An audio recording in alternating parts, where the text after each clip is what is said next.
Good morning. Can you hear me now?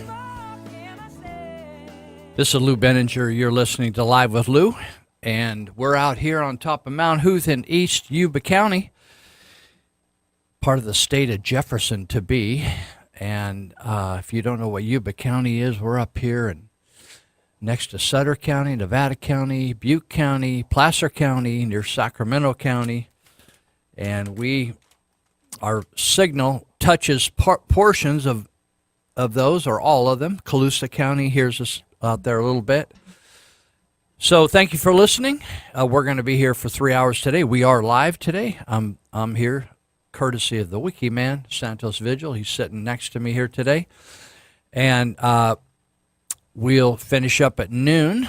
And so if you're new to this is 1410 AM. You can go on our website at kmycradio.com and give us a shout out and listen at the live. Just click on the live button. If you are out there in an area where it's kind of goes in and out or it's a little faded, you can listen real clear on the website through live stream, or you can wait till later and we will load the entire show minus some of the clips onto One Eye Blind Media, which is a YouTube site put on by Chris Starkey, and he helps us by letting people listen to the show whenever they want. So for some of you that might be listening, it might be good evening, but for us it's good morning.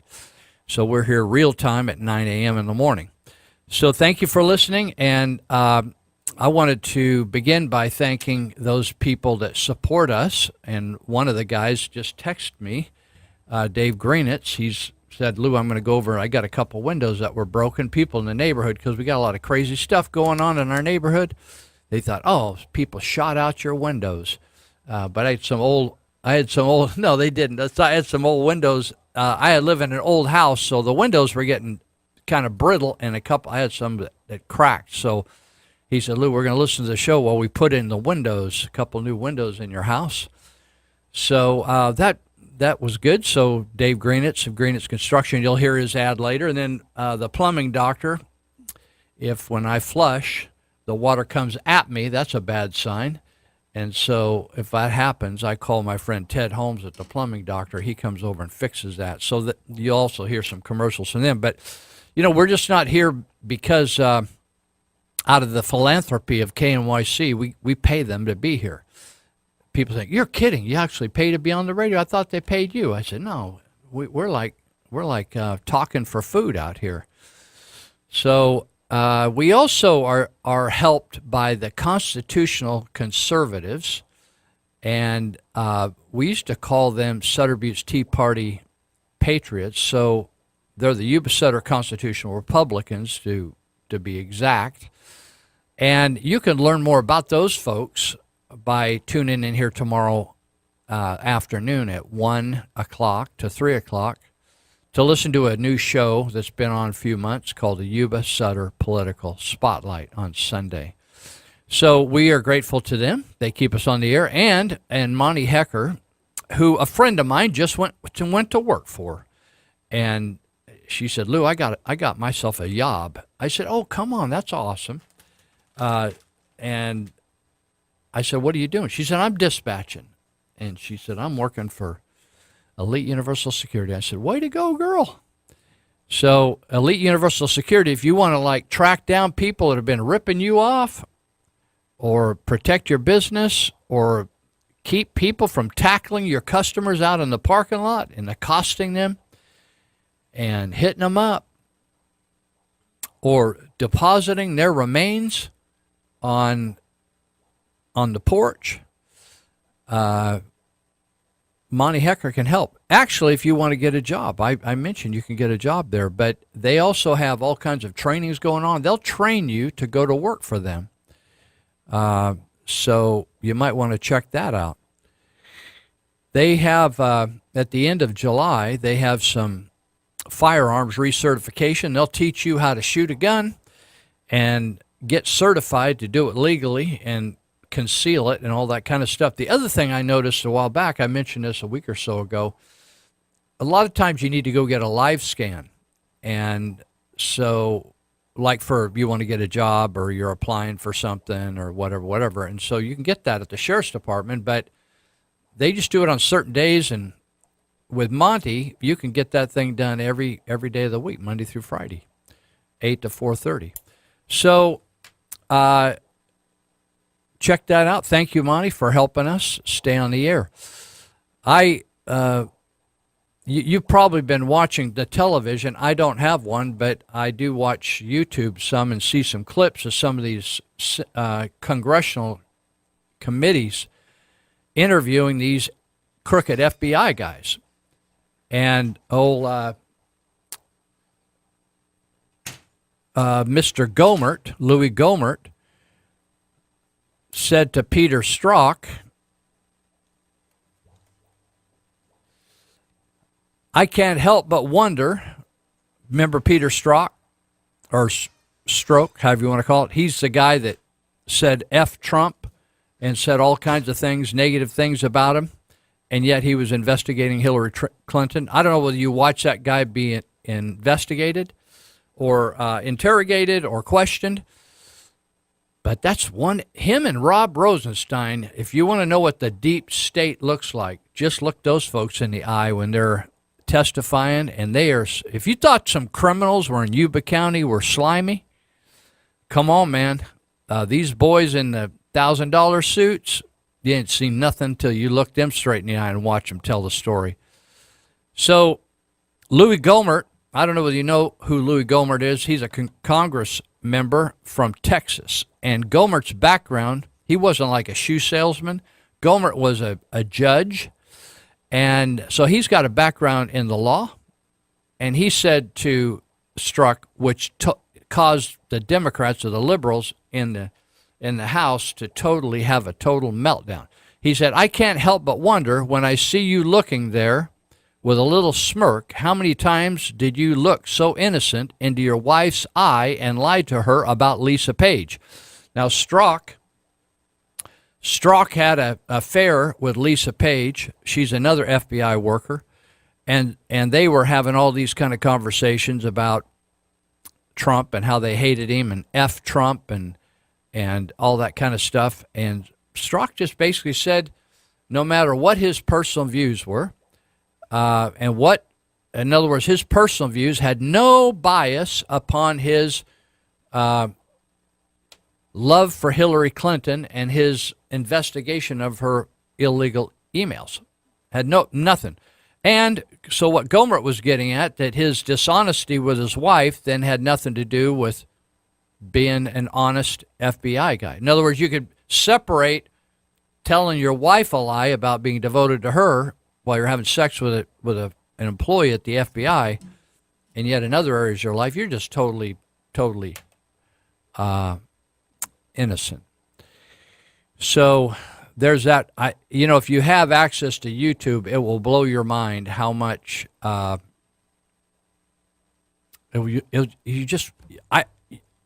jaw dropped when I was watching the various people interviewing this Mr.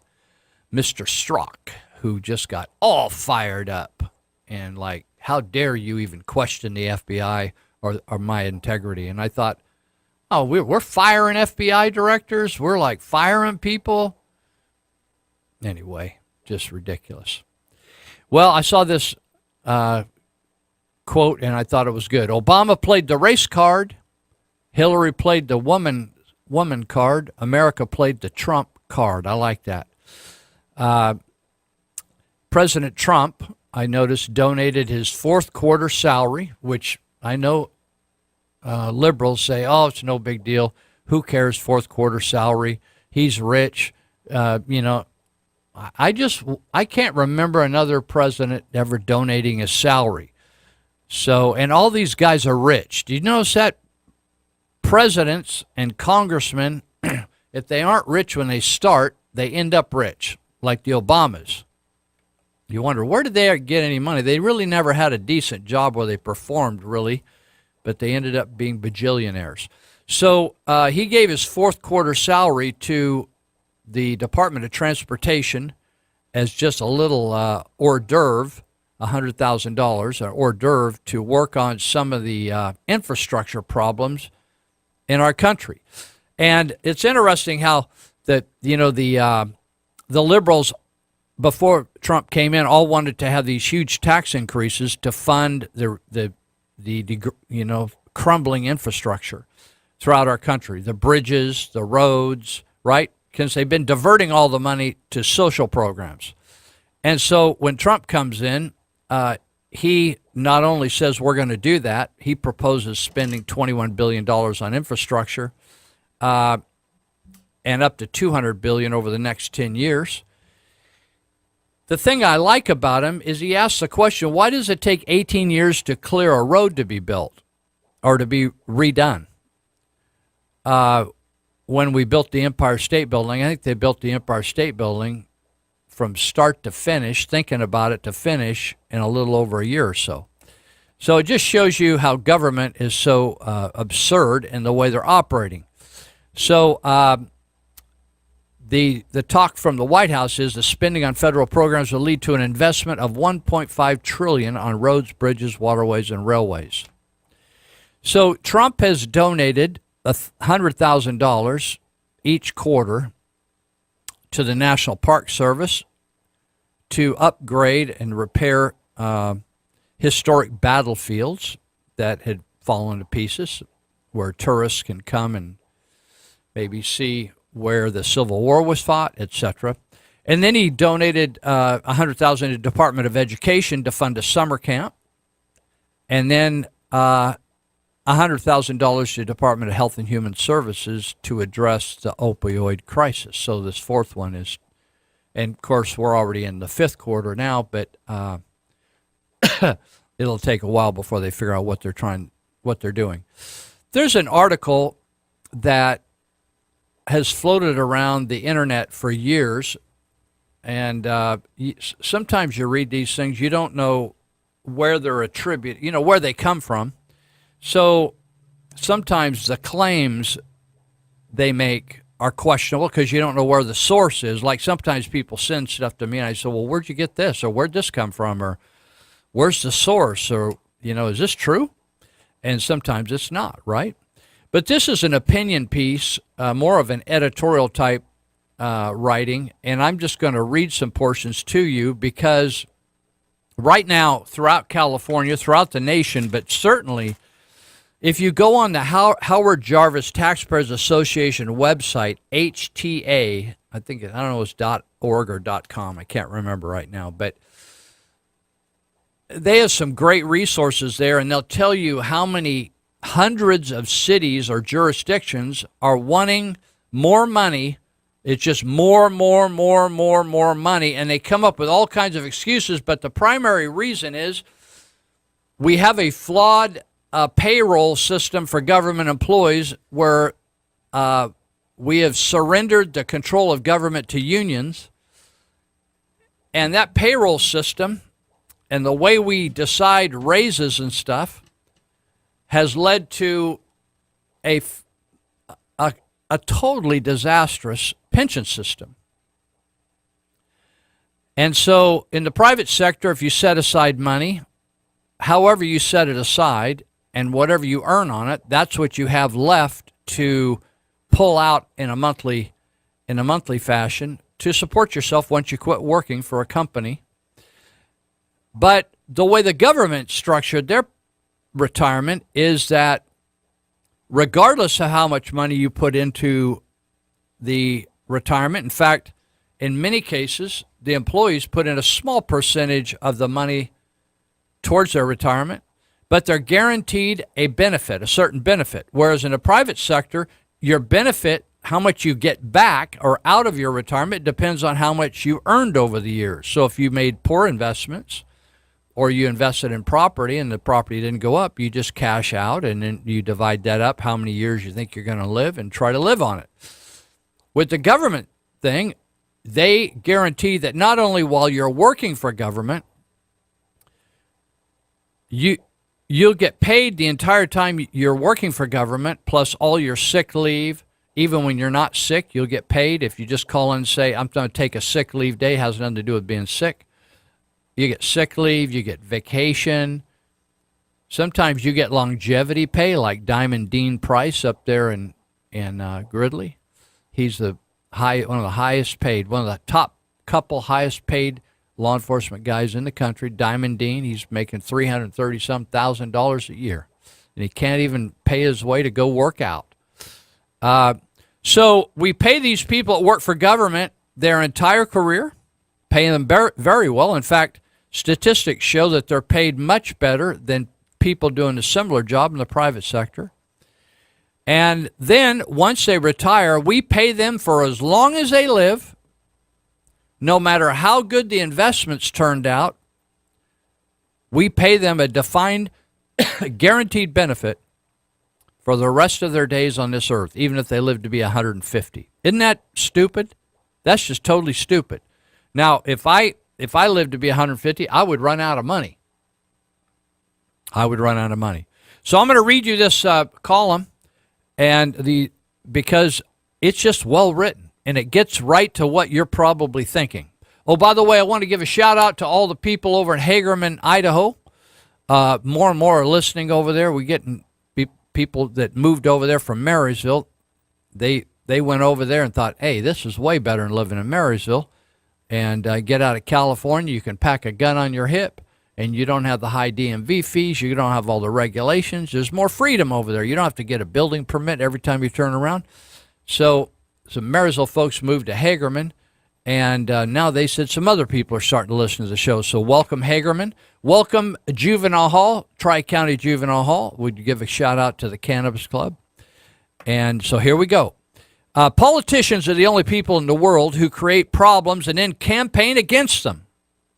Have you ever wondered if both the Democrats and Republicans are against deficits? Why do we have them?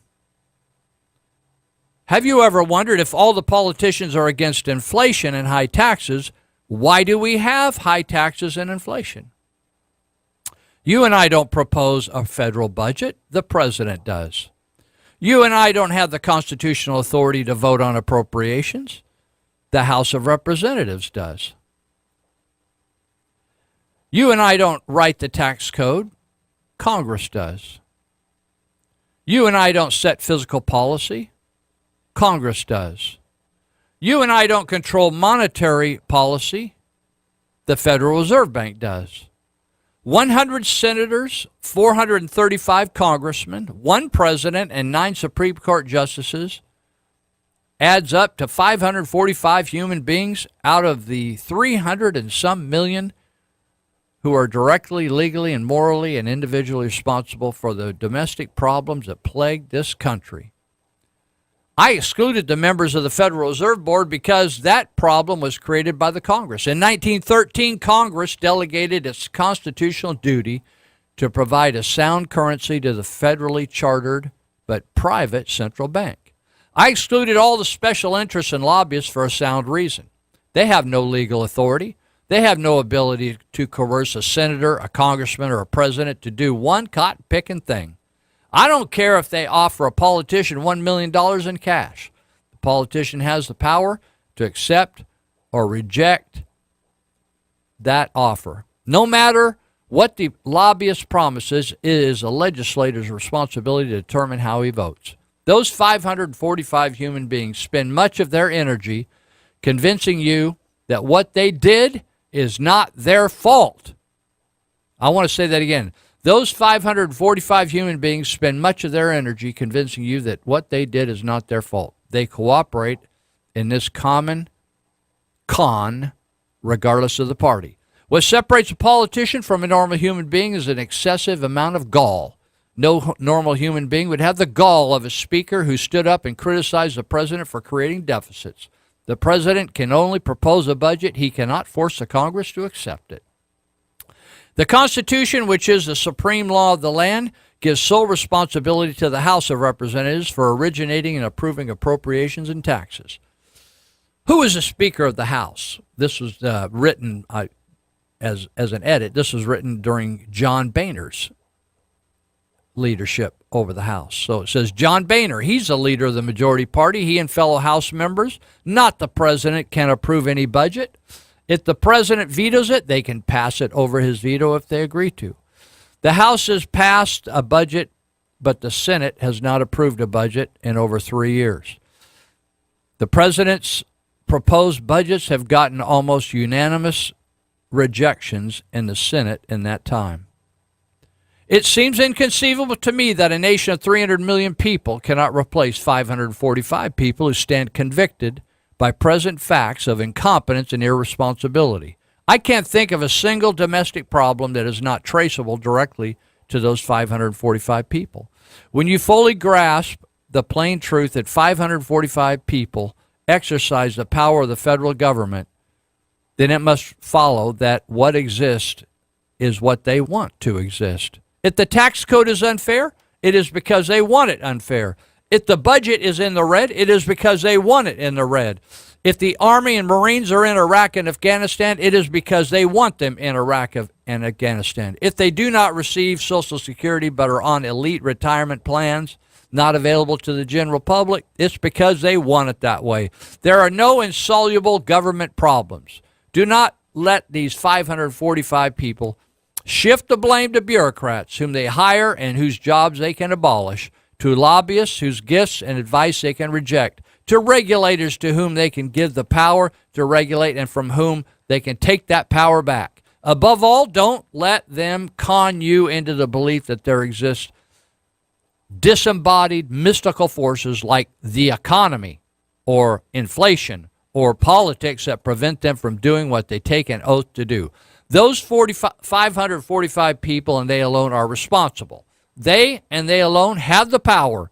They and they alone should be held accountable by the people who are their bosses, provided the voters have the gumption to manage their own employees. We should vote all of them out of office and clean up their mess. There you have it. Well, I'm going to talk a little bit about taxes here when I come back, but we're going to take a break here and listen to a couple commercials, okay?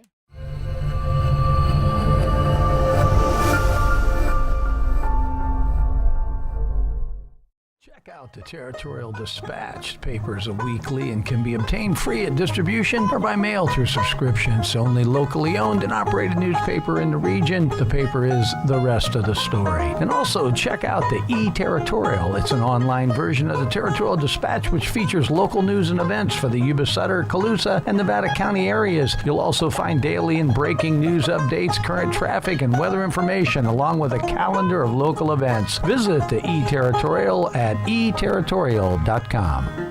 Hello, Liberty-loving patriots. This is Chrisanne Hall, Liberty's lobbyist and founder of Liberty First University. If Samuel Adams were still alive, he'd be sure to tune in to Live with Lou every Saturday from 9 a.m. to noon, right here on KMYC 1410 a.m. The Patriot. And so should you. You can also catch my show Monday through Friday on ctnlifestyle.com. Welcome back. You're listening to Live with Lou, and we're here for another 2.5 hours.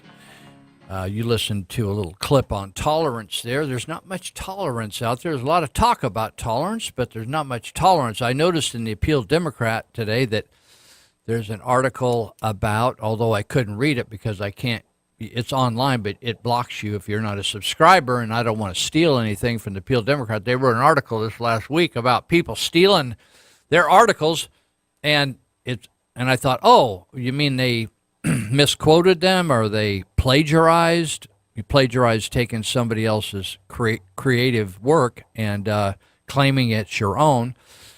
But no, what they were saying, the Appeal Democrat, is an entire article was duplicated and put on a Facebook site, I guess. Myself, I've never really actually done that, but I don't know why it'd be a problem. But they said it's like stealing somebody's creative work. And so in the article that I read that they wrote complaining about people taking their creative work, they said, hey, well, we don't kind of have a problem if you bought the paper or paid for the subscription online that you read it, and we know probably other people get to read it as well, like another family member. But I thought, well, this is interesting, because, when they're trying to sell to advertisers the paper and buy, advertise in our paper, they just don't count a subscription per one person. They always say, well, our studies show this is how many people read the paper. So they use it as a positive leverage to sell advertising as a, well, umpteen million people, per paper read the paper. But then when they turn around and say, well, that's not fair. Everybody that reads the paper should pay something, right? So anyway, they make this argument, and I guess people, it isn't I guess, I've seen it myself. Because I'm connected to some sites that post articles written by Appeal Democrat authors, which I thought, to me, it's flattering. In fact, articles I've written for the Territorial Dispatch are frequently taken, and I was talking to the owner of the Territorial Dispatch, John Missler, and he's always considered it act of flattery that somebody would be interested in a portion of the paper and want to distribute it more widely. But the Appeal Democrat was complaining about it. But in the Appeal Democrat this morning, there was a portion of a paragraph about the vice mayor of Dixon being in trouble. And he's in trouble because he suggested July as Straight Pride American Month. And he's in deep trouble because you can have Gay Pride a month, right? You can have Black Pride Month, Hispanic Pride Month, but you can't have Straight Pride Month, and you can't have White Pride Month. Because that's offensive. That's going to hurt people's feelings. And so he wrote an article, kind of a tongue-in-cheek article. I don't have the whole article in front of me, but I didn't go on it's been written up in the Sacramento Bee and other papers, so I went on the internet. And I looked up a Sacramento Bee article because I wanted to see what they had to say about it, and they printed a portion of the article by this vice mayor, who is just kind of doing a tongue-in-cheek, getting at this hypocrisy of tolerance, but it's really a lack of tolerance. They preach tolerance, but they really mean we're only tolerant of the politically correct, accepted view of everything. So he calls it, don't forget, July 1, 2018 starts Straight Pride American Month. And he said last Sunday, which I guess was maybe June 30, LGBTQU-WTF month ended. Don't get me wrong, he said, I support the First Amendment as much as the next guy and support the rights of grown men to wear skin-tight short shorts and go-go boots and don Tinkerbell wings with wand and prance down the streets of San Francisco with tens of thousands of folks dancing and prancing all over American, celebrating the fact that they are different than most of us and showing their pride in being so. Now, before anyone gets their pantyhose in a knot, this is not really legally anti-anything. Instead, it's pro-family and proud to be a straight American and me expressing a private opinion. So there. Anyway, it goes on to I wish I could read the whole column, but they don't show the whole column here in this article. But this may be the end of this gentleman, because people are coming out of the woodwork all over the United States saying that he is hateful. He's homophobic. The column was controversial. It's controversial to have sex with somebody of the opposite sex. It's okay if you want to screw a donkey, or you want to have sex with a relative, like your sister or your daughter. It's okay. Or if you want to have sex with somebody other than your wife while you're still married to her, that's okay. All that's okay. We'll celebrate that. But we cannot celebrate being honorable in a heterosexual relationship and being proud of it. So in this column, he referred to gay men as fairies. And so people are just totally outraged. A portion of the column, it says, contained controversial comments regarding LGBTQU community, including remarks that gay people have an inferiority complex. So on and on it goes. There's almost 15,000 signatures protesting this terrible article that this guy wrote to expose the hypocrisy of all these different special interest groups, pride this, vagina pride, this pride, this color pride, that color pride. I remember when a volleyball team, some guys wanted to get a volleyball team on intramural volleyball, what do they call it? It was a group of people wanting to play volleyball against each other on a college, and they needed a name. They had a league, is what they call it, an intramural volleyball league, and so they called themselves the White Guys. Well, that was just totally unacceptable. We could not have a volleyball team called the White Guys. Now, we could have the Hispanic, the Latinos, or the African-American team, but we could not have a white team. And plus, you could not restrict other people from coming onto the white team. Now, you could have all black, like the Black Student Union is not including white people unless you have a Rachel Dolezal who is like lying about that. And although she's Norwegian, she's claiming she's black because she changed her hair color, made it kinky looking, and put all that tanning stuff on her. So Hickman, the name of the Vice Mayor, Ted Hickman, stood by his column after its publication of the following outrage, defending it in a phone interview, the Sacramento Bee said. So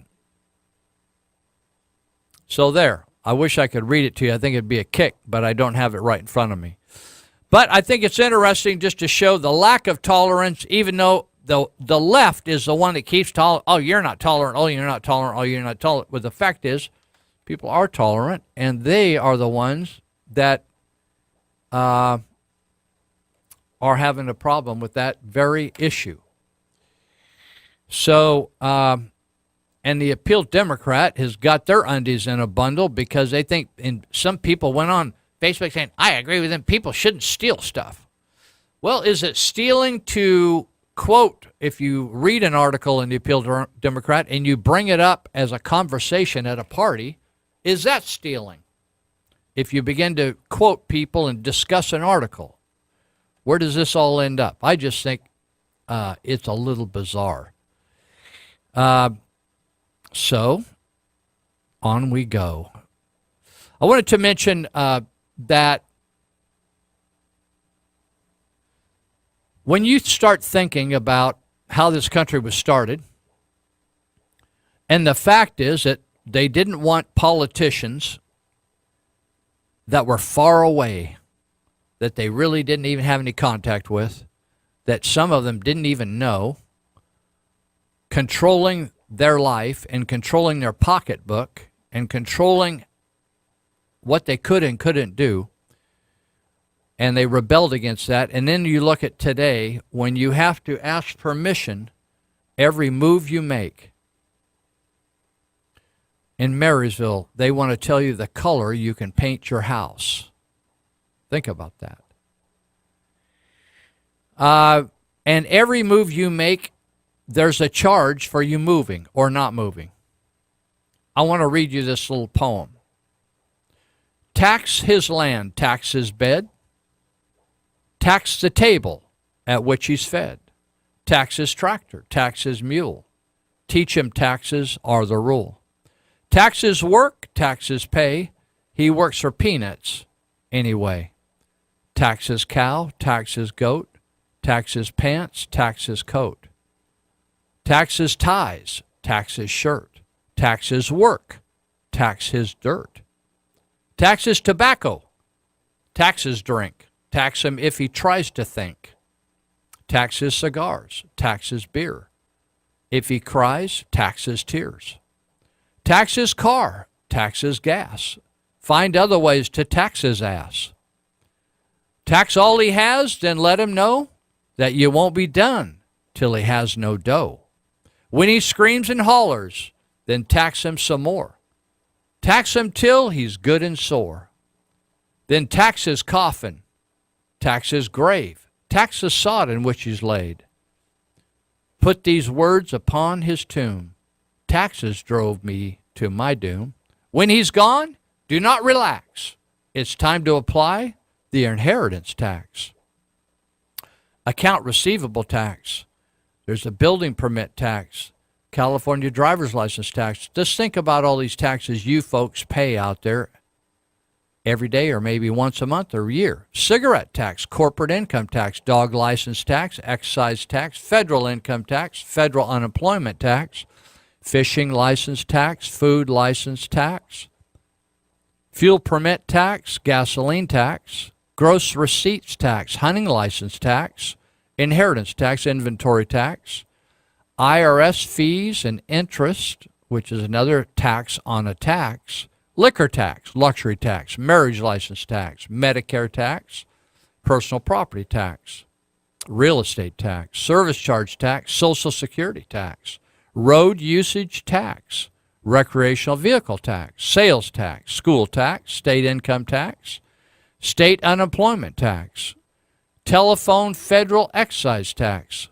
telephone federal universal service fee tax, telephone federal, state, and local surcharge tax, telephone minimum usage surcharge tax, telephone recurring and non-recurring charges tax, telephone state and local tax, telephone usage charge tax, utility taxes, vehicle sales tax, watercraft registration tax, well permit tax, workers' compensation tax.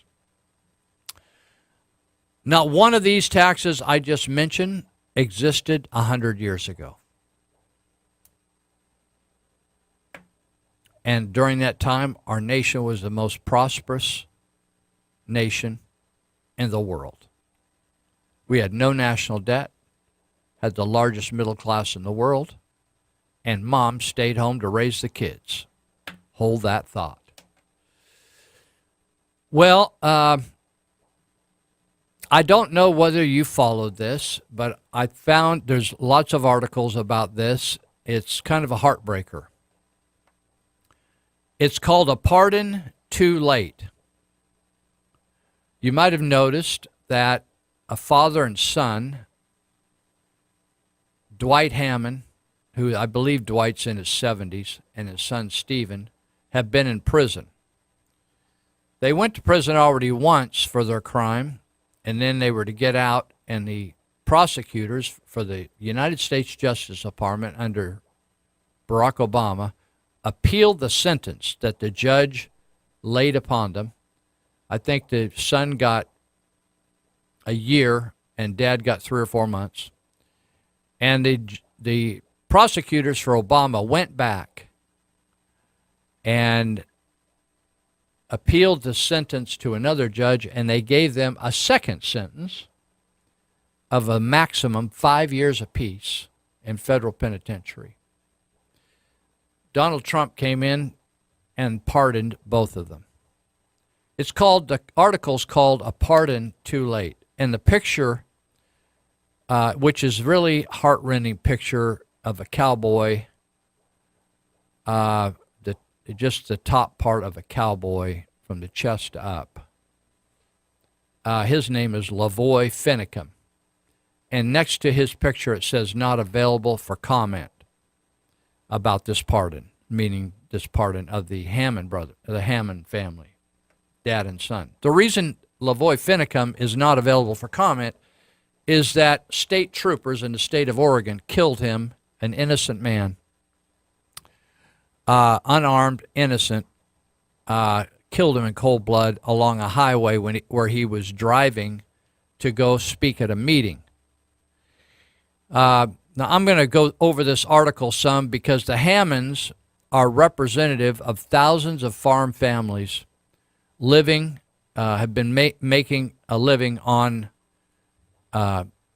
grazing cattle, sheep, horses, etc., raising crops on property that they own and property that they have rights to that also are called federal lands. That gets really confusing because these federal lands are in states, and they're actually state lands that have been allowed to be managed by the federal government. So you have this agency called the Bureau of Land Management, or the BLM.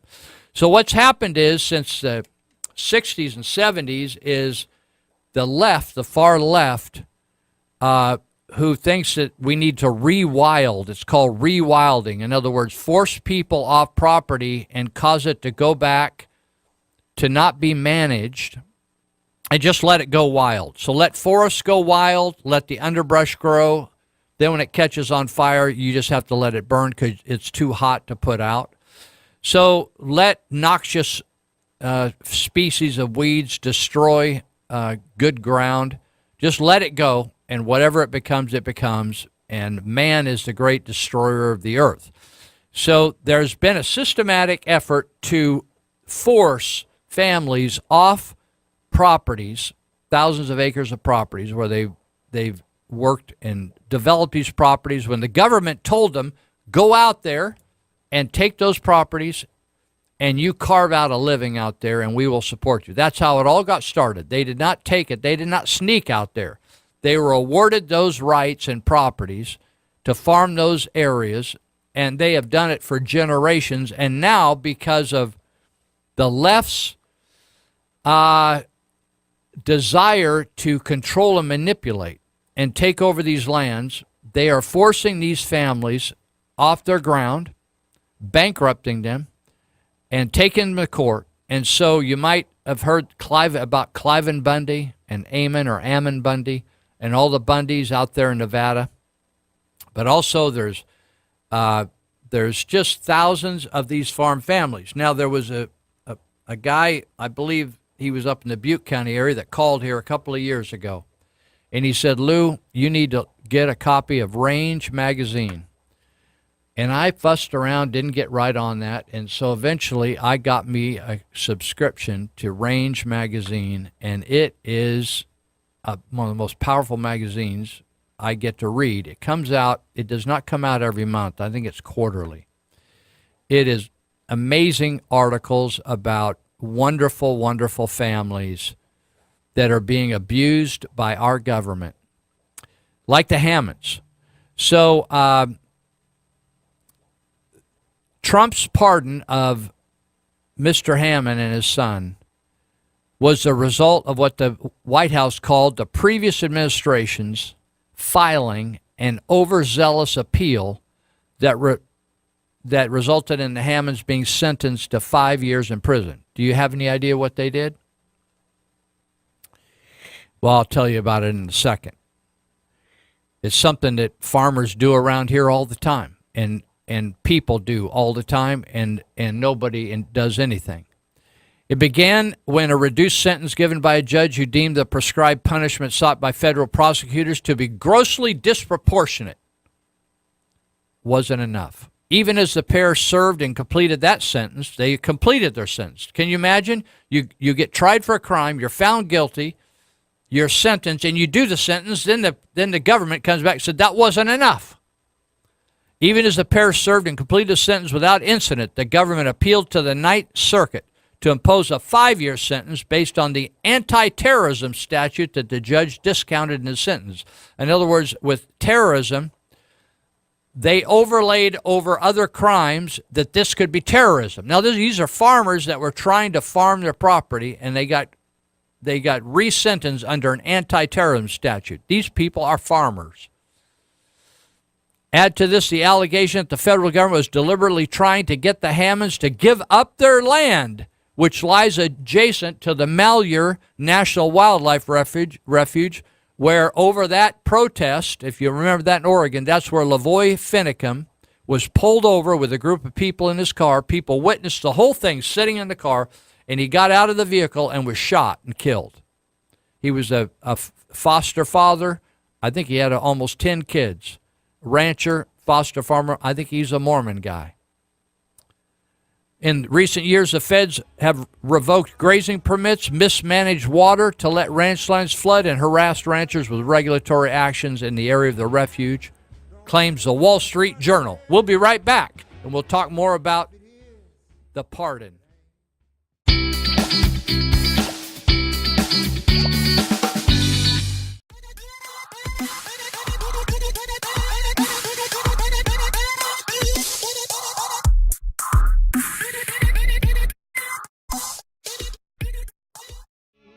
All right, welcome back. This is Live with Lou. Lou Benninger here, and we're with the Patriot, 1410 AM, and we're talking about the Hammonds, who are a farm family, Dwight and Stephen Hammond, who served their time, then were resentenced, and the sentence was increased to 5 years each in federal prison. But the issue gets even more gnarly. The allegation is not only against the government that they over-sentenced and called them terrorists when they were just farmers trying to burn some of their noxious weeds off their property. But they added to this allegation of the federal government that the federal government was deliberately trying to take the Hammonds' land from them, which lies adjacent to the Malheur National Wildlife Refuge. Now, if you remember the Malheur National Wildlife Refuge protest a couple of years ago, the Bundys and a lot of farmers and activists went up there and took over a building. They didn't break anything. They weren't shooting anybody. They simply had a staged protest. Now, I want you to think of all the staged protests where people occupied something. Oh, yeah, let's see, there was a name for that. It's called Occupy Wall Street. That was one. Occupy this, occupy that. They took over parks. They took over buildings. Did anybody get shot? Did anybody get beat up? No. And nobody got arrested? No. Yet these farmers and good citizens went up to Malheur National Wildlife Refuge. Why did they choose that? Well, because of the Hammonds. The Hammonds did not want this to happen. They did not organize this. They wanted to stay separate from it, but it was the Bundy family and others that went over there. The Bundys were having the same problems over in Clark County, Nevada. Clark County is where Las Vegas is, but out in the rural deserts, they farm and raise a lot of cattle out there. And you got to have a lot of acreage because there's not a lot of grass. It's deserts. And so the Bundys were having the same problems the Hammonds were, is that the government was trying to force them off their property, and the Bundys were fighting over it. And there was a standoff over there on the freeway interchange in Clark County where the government brought in all kinds of military vehicles and snipers and were going to shoot the Bundys. You remember that? And people came in on horseback, good citizens of the United States of America, to withstand their own government. So these same people then moved from that standoff and then a stand down, and they went up to Malheur National Wildlife Refuge in Oregon, and they began to protest up there the abuse of the Bureau of Land Management and the Department of Forestry and all these government, EPA, all these entities, in abusing families and trying to make a living and farm these properties in these states that the federal government now has management rights over. It's state property. So,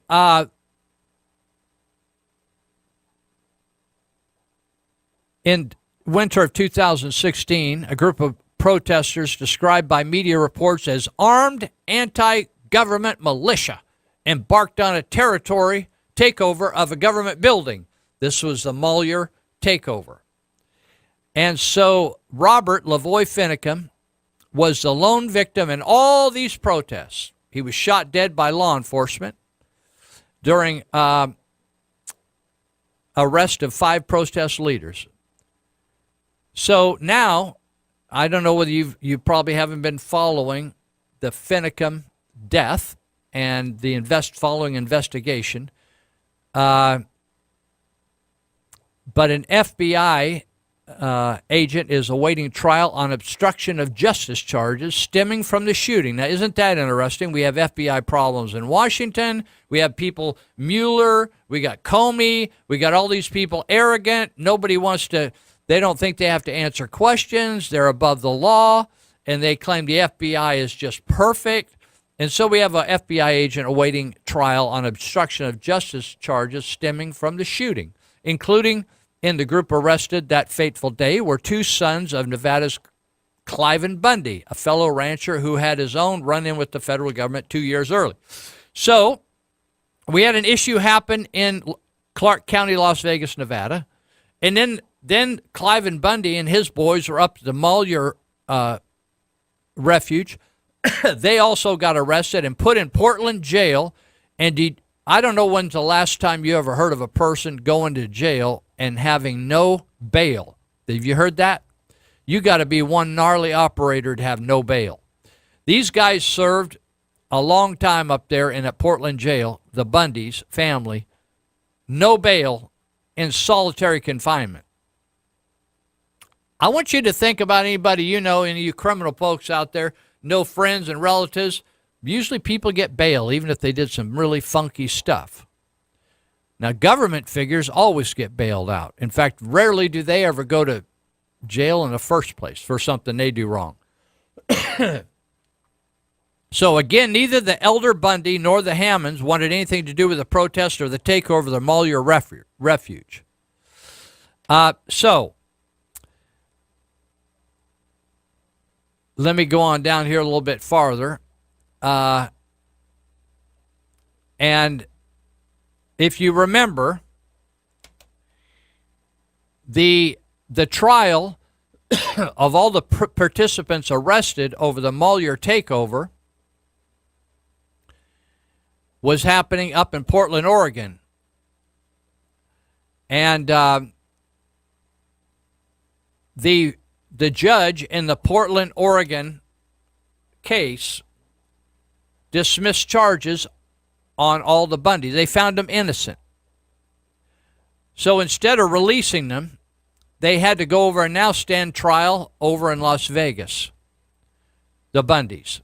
And so they went over and stood trial over there, and they had to be reincarcerated over there.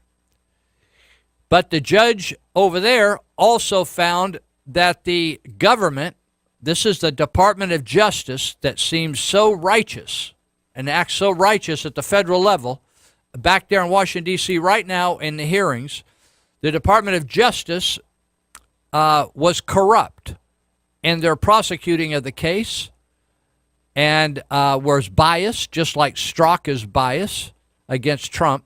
They were biased and called these people, these farmers, hillbillies and other derogatory terms that we can't use on this family radio program, else we get sued by somebody that doesn't like us. And so the judge, Gloria Navarro, I think her name was, she just threw the entire case out and would not allow the government to even appeal it again or deal with it again. It was a dead case, done, gone. You screwed up. You were dishonest. You're bad boys. And she sent the prosecutors that started under Eric Holder and now are under Jeff Sessions, Attorney General, she sent them packing. So, Donald Trump pardons these guys. And what we've seen is in case after case after case, these families have been abused by what we call the deep state. Those are bureaucrats that have a left perspective agenda. And I want to read you a couple of quotes now about this. Now, let me tell you what the Hammonds did. I've done the exact same thing because I've done some farming. I used to work in the rice fields, and after they'd harvest the rice and before winter came, the big rains would come, we would actually burn the rice fields in the Sacramento Valley. and it just filled the valley with smoke. Now they do things differently. But back then we would light the fields on fire on fire to burn them off. And so, excuse me, I have a scratch in my throat. So we'd burn the fields off because we couldn't deal with the leftovers from the rice harvest. And it wasn't unusual for a fire could get out of control. If a wind came up, a fire could get out of control and burn over into a neighbor's property. So what the Hammonds did, and I've done this, you'll see fires all over the place, even though we don't burn rice fields anymore. They still burn cuttings from walnut trees and whatever farming. Sometimes they burn. There's burn days. But sometimes because a burn can get out of control, or you think the burn is out and there's a few little embers left and something fires up after you leave and it fires up again and takes off and it burns over into some other property and the fire department's going to go out. Rarely is there ever a fine, and certainly nobody goes to jail in the Sacramento Valley over a fire that gets out of hand. It's just a boo-boo, you make a mistake. Now sometimes if people are burning noxious things like tires, or they're burning things you're not supposed to burn, they could be cited, and something will happen there. But Jerome Rosa, president of the Oregon Cattlemen's Association, said in an interview Tuesday that the pardons of the Hammonds send a signal that the new administration really understands the significance and the importance of what the ranching community provides for the western landscape. Jerome Rosa had raised the Hammonds case with Interior Secretary Ryan Zinke. Now, you remember Ryan Zinke was a Navy SEAL and then was appointed, he's a Montana guy, and was appointed to be Interior Secretary. And Ryan Zinke oversees, under the Interior Secretary's job, he oversees the Bureau of Land Management on whose land the Hammonds operates. In other words, the Hammonds own their own property, and then they lease land from the Bureau of Land Management. Now, they do that. The Bureau of Land Management didn't own it to begin with. They don't really own it. They just oversee that land. So the Hammonds started a fire on their own land. Farmers do that all the time. It's a burn day, and you burn. And so there was two reasons they started a fire. One was there was some noxious weeds that would overgrow good grasses that they needed for grazing. So they wanted to stop that from expanding. So they wanted to burn off those invasive weeds. Number one. The second thing is there was a fire already started, and a wildfire on the federal lands, and they wanted to start a backfire. In other words, burn a line so it wouldn't burn through their property and burn all their buildings. So if you ever see forestry people do this, sometimes they'll start a fire to stop a fire. And so that's what the Hammonds did. Unfortunately, what happens in a lot of these rural areas, mountainous areas, is that lightning will cause the fire in the beginning, in the first place. So what you have to do as a farmer, when you live out in these wild areas, because there isn't fire stations all over, you have to deal with it yourself. So a fire is coming through, and you have to set a fire to start a backfire to keep it from burning through your entire property, burning down your house, burning down all your outbuildings, etc. That's what the Hammonds were trying to do. But because they had run-ins with government officials for years, they used this as an opportunity to go after them. Now,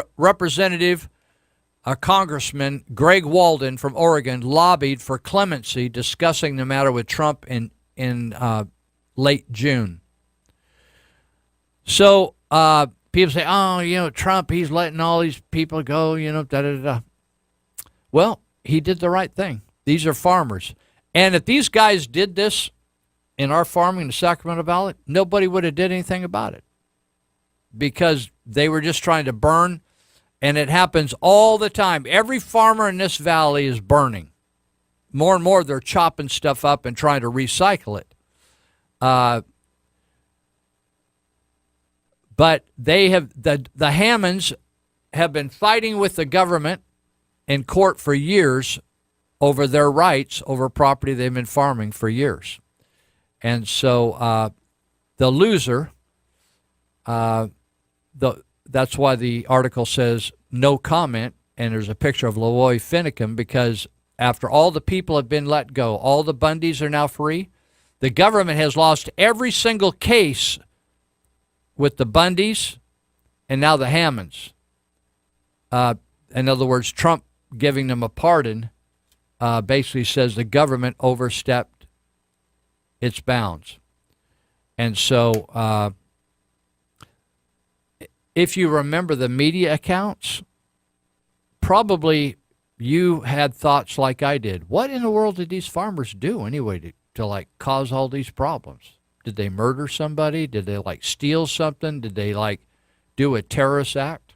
That's what they essentially said about the Hammonds, is that they did a terrorist act by lighting federal property on fire. It was just rangeland that they were trying to burn off a bunch of funky grasses that were damaging the grazing grasses, right? And they were trying to save their property from a wildfire. And for that, they went to prison. Now, if you don't think that there are political prisoners in the United States, you need to be looking at the farmers, because they're going to prison one time after another. And when you go to prison, you would think everybody's wanting to know, well, when can I bail out? How much is the bail? But they considered the Bundys and the Hammonds, these guys are farmers. They've been farmers. Their dads were farmers. Their dads were farmers. They considered them terrorists. See, when the government labels you in a certain way, then they apply certain penalties to you.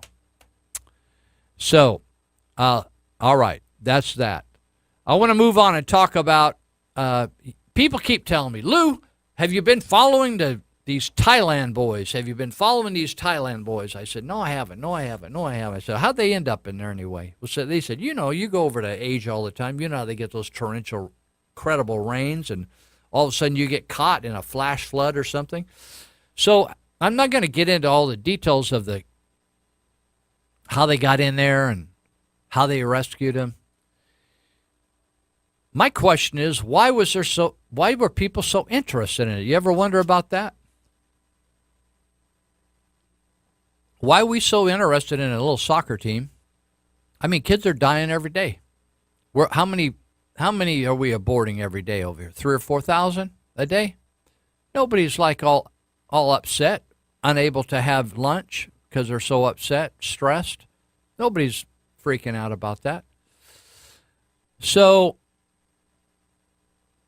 Mona Charen, Charen, or Charen, she's been a well-known columnist for years. She said 12 boys and their adult coach were trapped in a dank, oxygen-deprived cave in Thailand, and it riveted the world's attention for 2 weeks. Why are people so focused on these individuals when 500,000 Rohingya refugee children are in danger of starving on the Bangladesh border, or when 400,000 Yemeni children are severely undernourished? Isn't that an interesting question? Have you ever wondered that? I've wondered that. Why all of a sudden does the public get so fixed? So Mona says she thinks the answer is because of the drama. She said, we saw images of these boys crouched in the cave. They send in all these special cameras. Like if we didn't have news about them, if we weren't able to see them and like, oh, that looks like my kid or my neighbor, if we weren't able to see it, I don't think we'd have been that interested or worried about it. We learned about the long odds against the rescue, how difficult it was, complete darkness of the cave, narrow passages, no food and water, sharp rocks. And it's so dangerous that a Thai Navy SEAL even died trying to rescue him. They had 2 guys, I guess guys on each side of them, trying to help these boys. Some of these guys didn't even know how to swim. Very vulnerable. Aren't these guys? Didn't you have the feeling these very vulnerable? Kind of like in the womb, very vulnerable. As for thousands of abused, terrorized, and starving children in the world, they remain mostly an abstraction. Isn't it true? You see some bunch of people die in some foreign country. It's just a number. You read it and think, oh, that's too bad. But you don't really get worked up about it. But if somebody, as you know, down the street gets something happens to them, you get really worked up about that. So Sharon, she lays out an analogy to unborn babies. She said when Roe versus Wade was decided in 1973, ultrasound technology was not in common use. By the end of the 20th century, for you and all of us, that's the 1900s, most pregnant women were having at least one scan, ultrasound scan. Malcolm Nicholson, author of The History of Ultrasound, told Life Science, overwhelmingly, pregnant women expect to be scanned and are moved and excited to see the fetus or the baby. And some women report not feeling pregnant until they've seen the ultrasound image. Once grainy and hard to interpret for non-experts, ultrasound images are now very clear and unambiguous. In other words, when you see one, you ever seen an x-ray of your body? Maybe you break something, you think, I can't tell what that is. Can you point it out? And the x-ray technician will take his pen or some kind of a device and shine a light, say, see that right there? See, that's where it's broke right there. See, that's where your leg, that's where your toes are, da-da-da-da. So for the untrained eye, it's hard to see. But today, with the advancement in technology, ultrasound images can even be recognized by Lou Benninger. I'd say that looks like a baby in there to me. And sometimes you can even tell the gender of the baby, right? So it says they reveal a baby as young as 16 weeks old. That's in the womb, not outside the womb after 16 weeks. And revealed the child 16 weeks will move to avoid a bright light shined on the mother's belly. Is that interesting? He said, give me a hat, man. I need some shades in here. They reveal fetuses or babies placing their hands in front of their faces, palms out, sucking their thumbs, getting hiccups and smiling. Some interpret the smiles as random muscle movements. Some people say, hey, they can't be smiling in there. There's nothing to be smiling about in there. Because they say born babies don't really have a legitimate smile until 6 weeks old. But Mona Charen says, try to tell parents that. Ultrasound is like those cameras in the cave. Think about it. Ultrasound is like the cameras in the cave. Remember back in the, I remember I first started thinking about abortion, 1980s. I didn't think much of it before then. I was a church guy too, and we never even talked about it. And a guy named Royce Dunn began to talk to me about it, and I started thinking, how about that? Let's see, what's up? Well, when is it really a baby? And you remember Planned Parenthood, you just say, well, it's not a baby. It's just a bunch of tissues.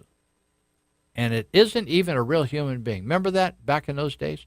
Because they claimed we didn't have the science and we couldn't see it, right? There was no cameras. So what brought the drama to the Thai kids to our home front rooms or dining rooms or dens was we went in the cave and we could see them and they were looking at us and they didn't look like they were doing so good and we were worried about them. And there was all this drama like, can we get them out or are they going to die or how'd that happen? This is terrible. So it revealed the humanity of those Thai kids in a very dark, inaccessible place. So I was telling the kids in juvenile hall a couple of months ago, I said to them, you won the lottery. And they all stared at me and I said, yep, because 2 out of 10 of your generation got snuffed right in the womb. So however life is for you today, you beat out that group. We're going to be right back. I'm going to continue talking about these Thai boys for a few minutes. Check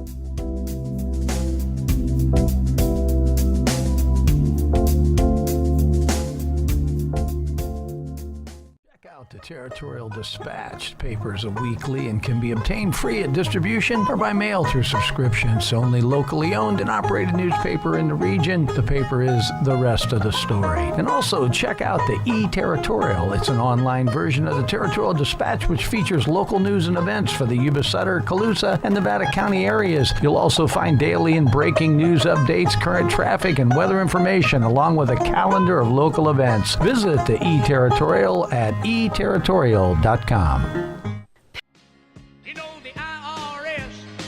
All right, welcome back. We are about halfway through our show today. We're going on till noon. If you just popped in, this is Live with Lou. We're going to be here till the sports guys come on, and they're going to take it from noon to 2. And then Johnny Radio comes on later tonight. He always likes us to pitch his show at 6 o'clock tonight. Johnny used to help us down here, that's Zach. And so if you like sports, check them out. This show, as we mentioned earlier, will be able to be listened to anytime you want on One Eye Blind Media. That's over on YouTube. And probably by tomorrow, you'll be able to listen to it over there. And One Eye Blind Media, you can listen to it whenever you want, minus some of the clips because there's some YouTube limitations on copyright issues. So I was talking about why we got so worked up about the Thai boys and why we don't care about people being killed right in our own city, dying in our own city by abortion, et cetera, et cetera. Mona Charin actually wrote an article about it, but it's an interesting thing. It's something you maybe thought about, like why do we get worked up over here and we don't get worked up over there about stuff? So, and she brought it up because when children are in the unseen place, the womb, people are able to lie about them and describe them differently than they really are. And it wasn't until the last several years that sonograms became so effective and amazing that the average person could look at a photo. In fact, I see them, when people know me, they'll post a video of the sonogram right on Facebook or something like that and say, this is our next son or our next daughter.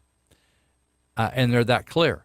So the problem for the abortion industry was that not only are making hundreds of millions of dollars off killing children and then selling their parts, the problem was that when mothers actually could no longer be told that, well, they could be told this, but then if they get the real information, the lie doesn't stick.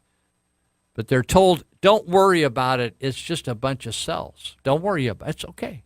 We got you. Well, they're going to do a solid for you. We're going to help you, and you won't be pregnant anymore. And it's not really a baby. Well, that was a lie all along. In fact, medical science knew it was a lie all along, but they allowed Planned Parenthood to lie about it. In fact, I confronted a doctor friend of mine who was a doctor for a work that I was involved in called Morning Star Ministries and provided free medical care for all of our people, which are 80 people here in Yuba County. And he was my doctor, and then he became the doctor for when we started Morning Star Ministries. He just said, Lou, I'll just do the medical care for all those people. He delivered babies for us. He did all kinds of things. He's a great guy.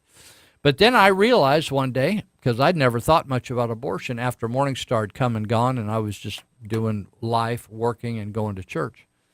I realized that he was one of 6 abortionists in the Yuba Sutter County. So I went in and had a meeting with him. And I said, you can't be one of these dudes that are killing babies, right? Doing abortions. He said, yeah, I am. And he said, I think I'm doing a service for young ladies. And I said, so I said, you know it's a baby, right? And he said, to me, this is like in the 80s, he said, no honest doctor would deny that that was a baby. The problem is that they're not telling women the truth. all this thing about, wanting to be transparent, but yet they don't tell people the truth about birth control either. The fact that it's got what they call it, abortifacient, the ability to abort. In other words, if it doesn't stop the fertilization of the egg, and that takes place, and a child begins to be formed, then another chemical in the abortion pill kills the child. It's a chemical abortion. There's various types of abortion. There's chemical abortions. They can give you a pill and it will kill the child. Or they can reach in there and jerk the child out. There's lots of ways to do that. They can do a saline abortion where they poison the child with a strong saline solution. Sounds kind of gnarly, right? Well, it sounds gnarly only if you start to understand that it's a real child. So you think, well, how much did we spend on saving those Thai boys? How much they spend? Or a kid that gets stuck down a hole in the earth or in a trench, and you spend all this money saving them.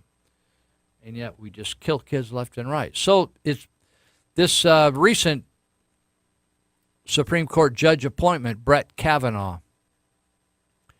There's lots of mixed reviews on him. Some conservatives think, oh, he's just a plant. He's like a liberal conservative. He's not a good guy. Others say he's a pretty good guy. The liberals hate him because he's actually considered a conservative. But the whole issue is what's going to happen with the famous abortion law, Roe versus Wade. What's going to happen to it? Are they going to overturn it? Will it be overturned in our lifetime? Somebody said the other day, they said, well, what would happen if they overturned it? Well, Roe versus Wade is really a screw up at the federal level, if you will. Because the Supreme Court determined that something in the Constitution gave people a right to kill their child, right? People find stuff in the Constitution that other people never saw before. It's just all of a sudden they realize something's there. And so if Roe versus Wade was said that's an unconstitutional law, and we're now, after all these years, since 1973, we're rejecting it as a major mistake. People say, oh, then we can't go have an abortion. No, you can still have all the abortions you want. You just have to, whatever the states want, right? Remember, it's called the United States of America. They were sovereign states that decided to join up with each other and unite. And so those states could do pretty much what they want. They could have various types of laws. And some states have laws that are anti-abortion laws. And some states have pro-abortion laws. So what it'll do is revert back to the states. According to the Guttmacher Institute, which is a part of Planned Parenthood, it's a research arm of Planned Parenthood, 4 states have laws on the books that would outlaw abortion if Roe versus Wade was overturned. Another 10 states retain their pre-Roe abortion bans. In other words, before Roe versus Wade, they banned abortions. They said it's illegal to have them in our area, in our state. If you want to go to another state to have an abortion, you can do that. But the 10 would retain their pre-Roe abortion bans. 9 states affirm the right to abortion prior to viability. In other words, what that means is prior to viability means could the child live outside the womb? So, in other words, if you can catch the child and kill the child prior to viability, it's legal, or to protect the life and health of the mother. So it's a good thing. In fact, even Justice Ruth Bader Ginsburg, but for different motives, acknowledged that in 2013 that the Supreme Court did a disservice to the nation with Roe versus Wade. That's interesting. She's one of the most liberal people on that on that court. She said, my concern was that the court had given the opponents of abortion access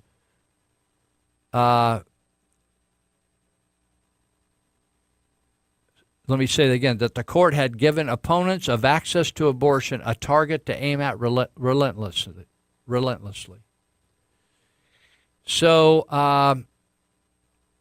my criticism of Roe is that it seemed to have stopped the momentum that was on the side of change. In other words, she says that we should never pass Roe versus Wade, that the individual states would have just taken care of it, and we blew it by making this thing that we forced it on the country. They forced it on the country, right? That's not what they're supposed to do. So I thought it was interesting because it's just fascinating in human behavior on why we get caught up with certain things, and yet we can drive right by a clinic that kills kids every day. Isn't that interesting? You ever thought about that? I got arrested, I don't know, it was 1987 to 89, somewhere in there. A couple hundred of us got arrested blocking an abortion clinic in Chico. Went to the Butte County Jail. We're incarcerated up there until they booked us, held us for some hours, and then released us. And then we went to a court process, a couple hundred people, because we blocked an abortion clinic. But most of the time, we just drive by abortion clinics, and they're killing kids, and we just kind of gotten used to it, aren't we? That's the way it is. So there's that. All right. Did you notice, you remember I'm kind of fascinated with how the football season is going to start because after losing, I don't know how much money the football franchises can lose before they really begin to make serious change, because it's all about money, really, right? Nobody's running these things to lose money every year, and they're making lots of money. We've got billionaires paying millionaires. And so when Colin Kaepernick with the San Francisco 49ers decided to take a knee and not honor all those that had given their lives for the country and take a knee during the singing or the playing of the national anthem, since that time, the money, the income coming into the National Football League has really took a nosedive. And so if fans quit watching or going to games, that means less hot dogs, less beer, less jerseys, less everything, less paraphernalia, less parking fees. I mean, it has a huge impact. I haven't been to a pro game of any type in so many years. The parking fee is more than what the tickets used to cost, right? It's unbelievable. So you can see the ripple effect to society when 10,000 people don't show up or 50,000 people don't show up. A lot of those stadiums there were more empty seats than there were full seats. So during the controversy over the kneeling, Papa John's founder, John Schnatter, Schnatter, I think he made a complaint because he's a major funder, right? Papa John's Pizza was a big advertiser, supporter of the National Football League. So he got in the middle of the controversy as well. Well, now the liberals, just like the liberals are after the vice mayor of Dixon now, because he dared say that he had pride in being a heterosexual. Can't do that in our society anymore. So John Schnatter was somebody leaked out that he used the N-word.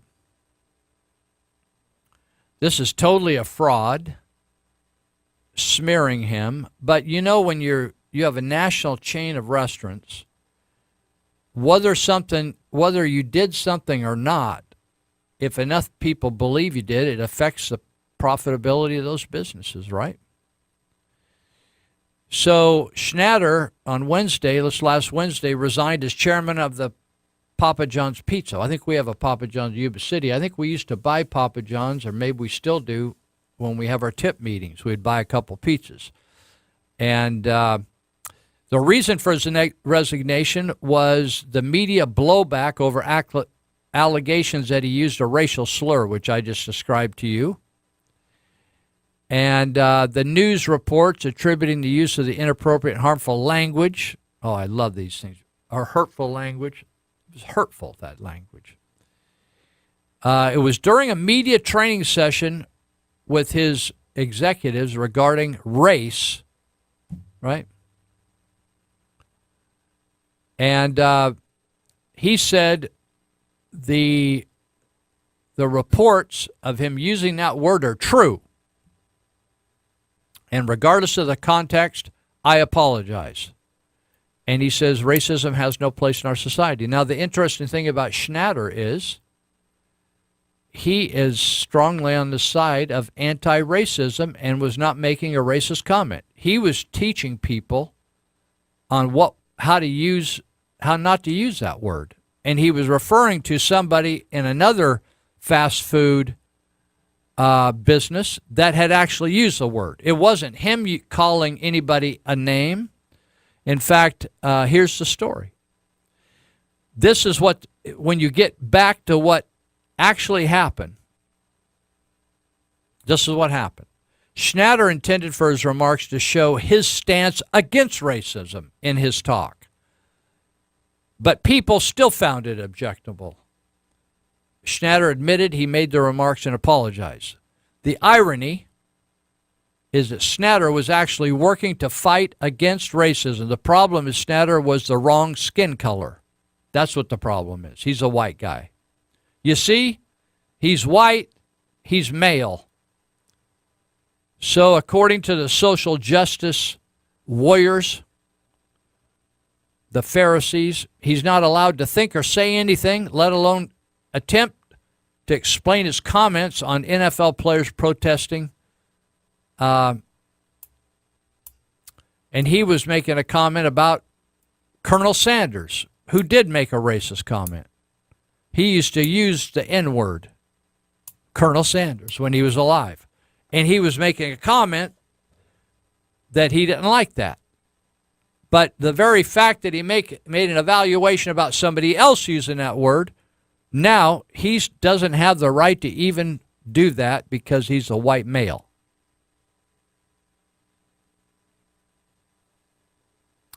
So once you're targeted, whether you're the vice mayor of Dixon or whether you're the founder of a very successful pizza chain and a sponsor, at least a one-time sponsor of the NFL, and you criticize, since your sponsorship, you're trying to sell pizzas, for God's sake, off those NFL games because you're paying a fortune to be a sponsor of the NFL. You're paying for that. So when they have very few people showing up to the games and nobody's watching the games like they used to, or not as many people, it affects how much money you're making off being the sponsor of the NFL. But he didn't have a right to complain, even though he was a major funder of the NFL. So once that was over, the left could not stand it until they put him completely out of business. Now, whether you want to look at Laura Ingraham or Rush Limbaugh or anybody that there have been boycotts against, Sean Hannity, we could just go on down the line. People that say, well, we're not going to advertise to them if they have that opinion about things. So Schnatter's intent was righteous. He was trying to say, I don't believe in racism, and I believe comments made by other food chains have been inappropriate in the past, just for bringing it up. He broke the cardinal rule of the racist left. He didn't have a right because he's a white guy. And there's no forgiveness, no reasoning, no absolution. He must be destroyed. And so he had to resign. Interesting, huh? Well, that happens all the time. People target people, and if they scream loud enough, the real story rarely, maybe you haven't even heard that, what I just shared with you about that training session. It was a training session on how not to be racist. And yet, in trying to train how not to be racist, he was categorized as a racist and said, you must leave Papa John's or we will destroy the entire chain. People, that is what we call fascism. That is what we call fascism. Now, I was so fascinated. I know in the previous program today, Andy Vasquez's program, when Nathan Black was on, I thought usually they would talk about finances, but they got to talking about NATO. And I'm so fascinated with Trump because the media, as I said before, if Trump came up with a cure to cancer, the media would flip out and complain about it. So remember when they said Trump is going to cause a third world war with Rocket Man? But we're the first country really that's ever been able to go over there and talk some sense with Rocket Man and maybe make some headway. When's the last time that you heard Rocket Man or his dad meet with the South Korea president? Everywhere Trump goes, he's breaking new ground. And the left hates it, so they've got to make it sound like it's terrible. So most people think of NATO and they just have a blurry look in their eye. North Atlantic Treaty Organization. That was formed after World War II to provide a way to stop communism, basically, at that time, stop communism.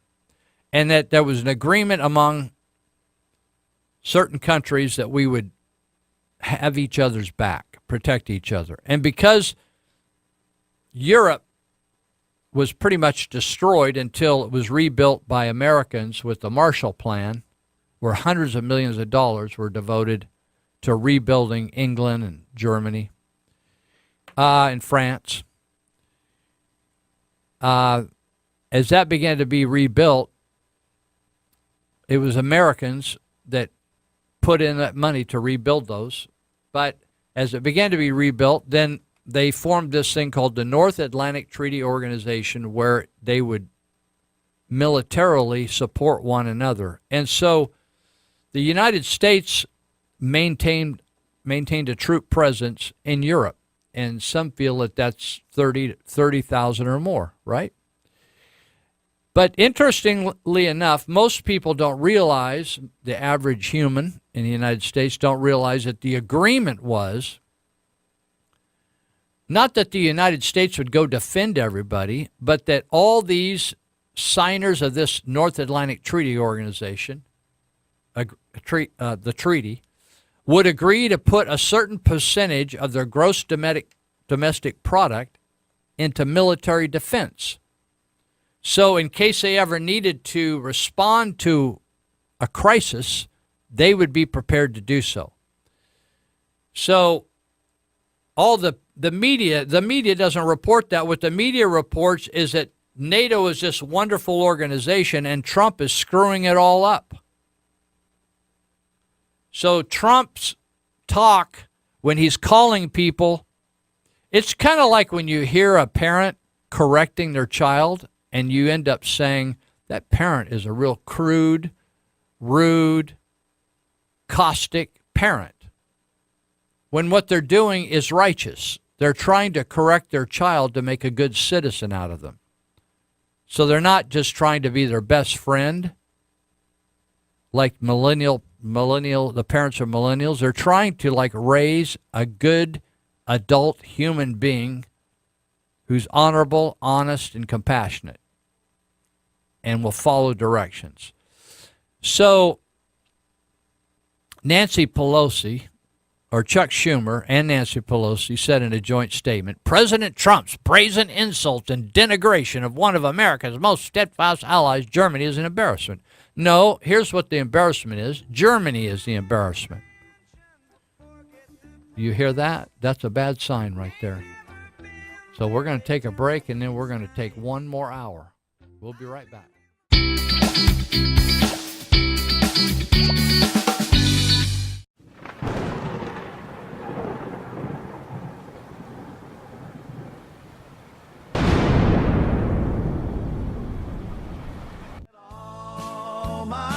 All right.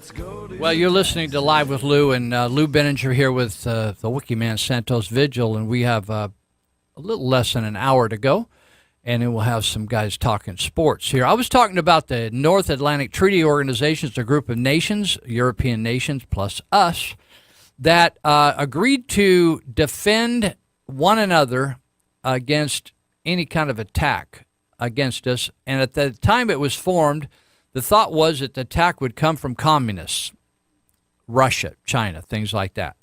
So the agreement wasn't just like, oh, well, yeah, like let's do a little forearm bump or a fist bump. There was actually agreement financially where each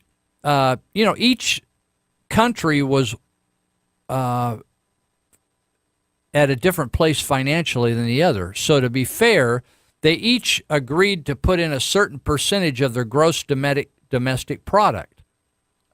They would put it in the terms of they would invest it in their defense. But what happened was, even though, you know how you ever had somebody agree with you about something and they said they're going to do something and they didn't do it? Happens all the time, right? Happens in your personal life.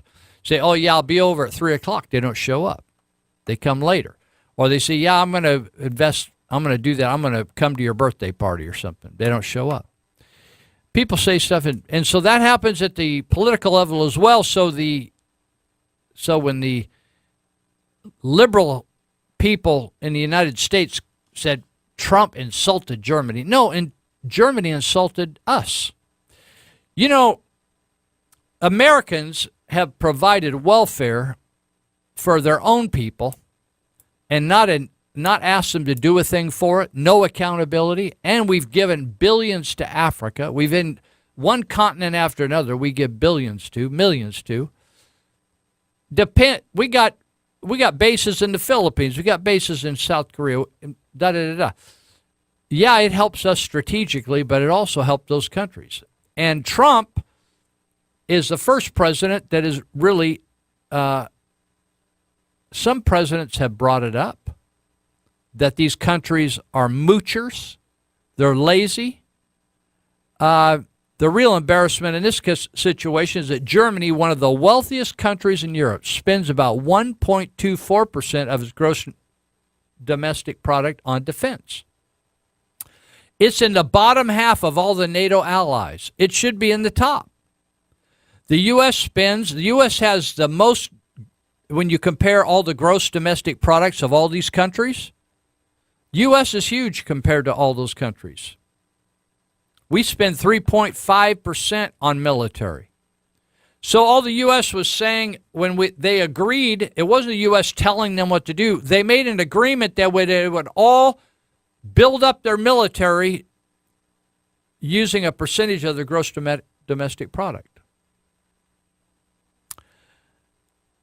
McKinsey and Company, that does military research, notes that 60% of Germany's Eurofighter and Tornado fighter jets and about 80% of its Sea Lynx helicopters can't even be used. They just as well invite the homeless to live in them. A German parliamentary investigation found that at the end of 2017, that's NO, submarines and none of the Air Force's 14 large transport planes were available for deployment due to repairs. It's amazing. And a Defense Ministry paper revealed German soldiers did not have enough protective vests, winter clothing, or tents to adequately take part in a major NATO mission. Not even tents. Tents are cheap. Is that amazing? In other words, the Germans are liars. They did not keep their commitment. And Nancy Pelosi and Schumer call Trump a bad guy for saying, you didn't do what you said you were going to do. and we're tired of paying the bills because we're funding our share. To meet its commitment that it voluntarily made, Germany would need to spend $28 billion more on defense annually. Now, Germany says maybe they can't come up with the money, but yet they spent billions of dollars sending money to Russia. It's interesting that the supposed enemy, you notice all the Democrats howling and screeching about Russia, and yet they justify NATO not protecting again. Who do you think they're worried about? They're just worried about Russia. Whether or not they ever do anything or not, they're preparing a defense against Russia. So what Germany did, instead of investing money in their military, turned around and gave their entire gas contract and helped fund a new pipeline to use Russian gas, natural gas. There's other things they could have done. So isn't it interesting that what do you think if Russia was against Europe, what they would do first? They'd cut off their gas, right? And what would Germany do? You talk about stupid. So Germany's not alone. Belgium, where NATO is actually headquartered, you know that I'm waiting for the day, if it ever can happen, that the White House says for people to leave New York and the United Nations building, where we're the headquarters of the United Nations, if you didn't know that. Belgium is the headquarters of NATO. Belgium spends just 0.9% of its gross domestic product on defense. And 1/3 of that amount goes to pensions. Doesn't even buy a gun or bullets or an aircraft or a tank. 1/3 of 0.9% for you and all of us, that's less than 1%. That's 1/3 of less than 1%. European NATO allies have about 1.8 million troops, but less than 1/3 are deployable and just 6% for any sustained period of time. So the media would tell you that Trump is destroying NATO. Actually, he's making it a stronger force. President Obama actually called NATO allies free riders. That was an amazing statement from a communist. Called them, they're in for a free ride. George Bush actually said they should increase their defense investments. They just ignored them. Why would they ignore those two guys? Because they're both pussies. They know they're not going to do anything, and they didn't do anything about it. We're so allergic to real men in this country anymore that when one shows up, we can't even hardly handle it. It's just like those goats that just roll over and their feet are stuck up in the air. Trump refused to immediately affirm that the United States would meet its Article 5 commitment to defend a NATO ally. He said, forget you guys. If you're not going to chip in and do what you said you're going to do, defend yourself. Screw you. I thought, hey, he said what I would have said. NATO allies agreed to boost their spending a measly $12 billion last year. That's nothing. They need to spend $107 billion, according to this analytic report by McKinsey, just to meet their commitments. $107 billion more. On last Thursday, Trump suggested NATO members double their defense spending to 4% of GDP. They're not even doing what they originally intended to do. Well, if Trump wanted to just deep six it and walk away from it, I don't think he'd even be talking about it.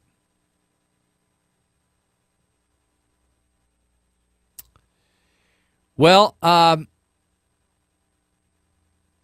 wanted to go back before we leave and get down to the last few minutes. I wanted to just reference, we've been focusing a lot of the music over the last few weeks on taxes. I talked about taxes earlier, that you're paying hundreds of taxes. I also frequently say, and I will repeat it today, that most of the money you give to government sadly is wasted, flitted away.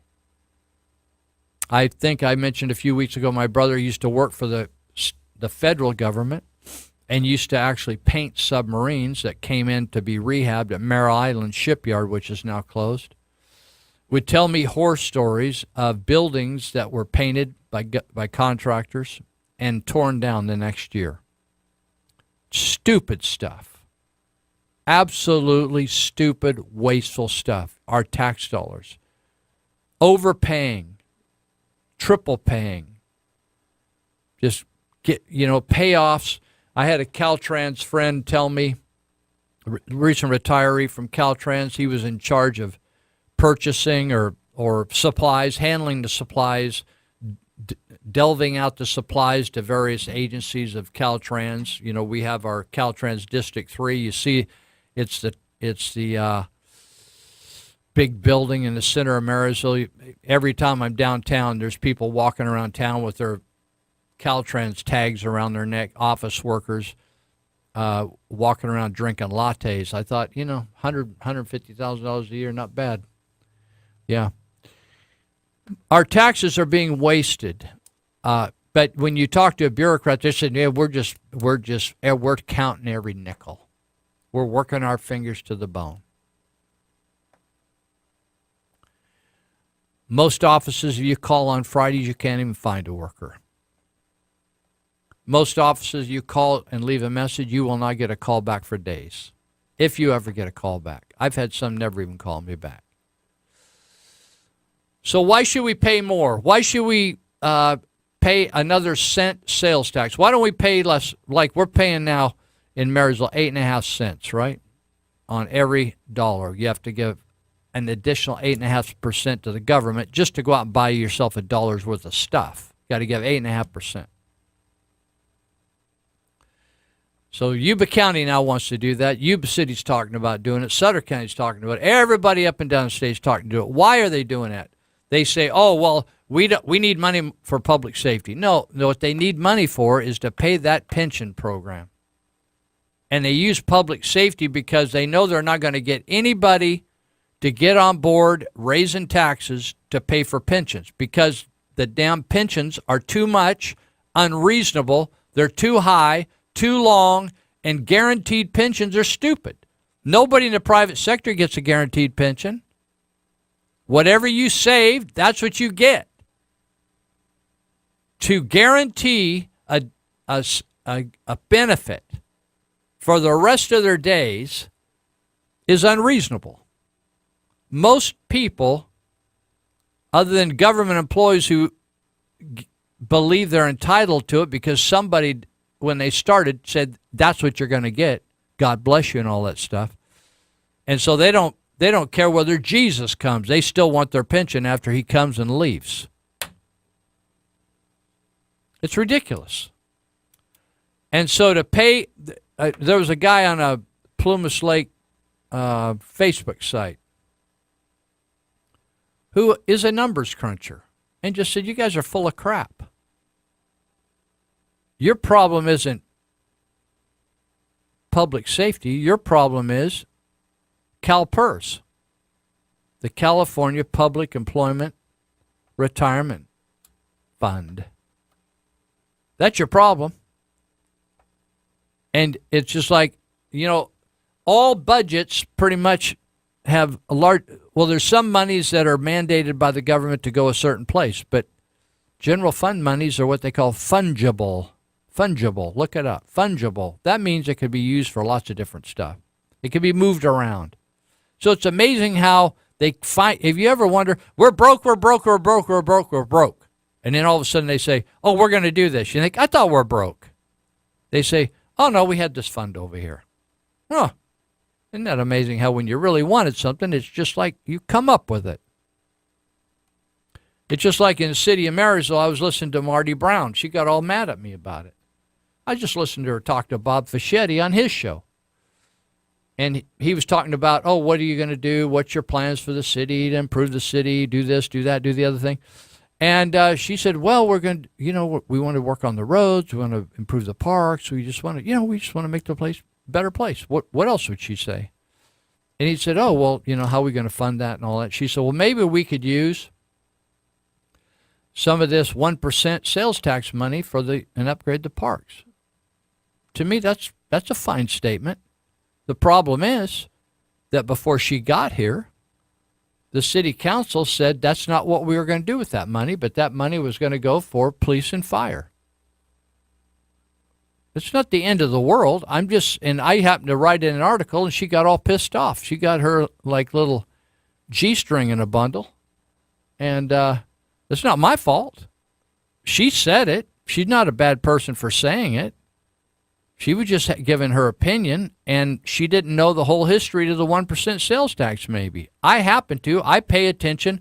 As Nathan Black said today, he parses every word. Well, I don't know whether I parse every word, but I paid attention to what the story was, and they said, the problem in the city is not the B Street boondoggle that costs us $17 million for 5 acres. That's not a problem at all. The problem is police and fire. And we can't afford to take care of you unless you give us 1% tax. So they begged and pleaded and scared the hell out of people until they gave them the 1% tax. And have you heard anybody in that city council talk about how they're spending that 1% tax since then? Nope. Not till Marty Brown says maybe we could spend some of that on parks. My only point was, hey, parks are nice. If the city's going to run the parks instead of having private entities run the parks, which is another option, have businesses take over a park and manage it. If the city's going to run a park, maybe we ought to put some money into it.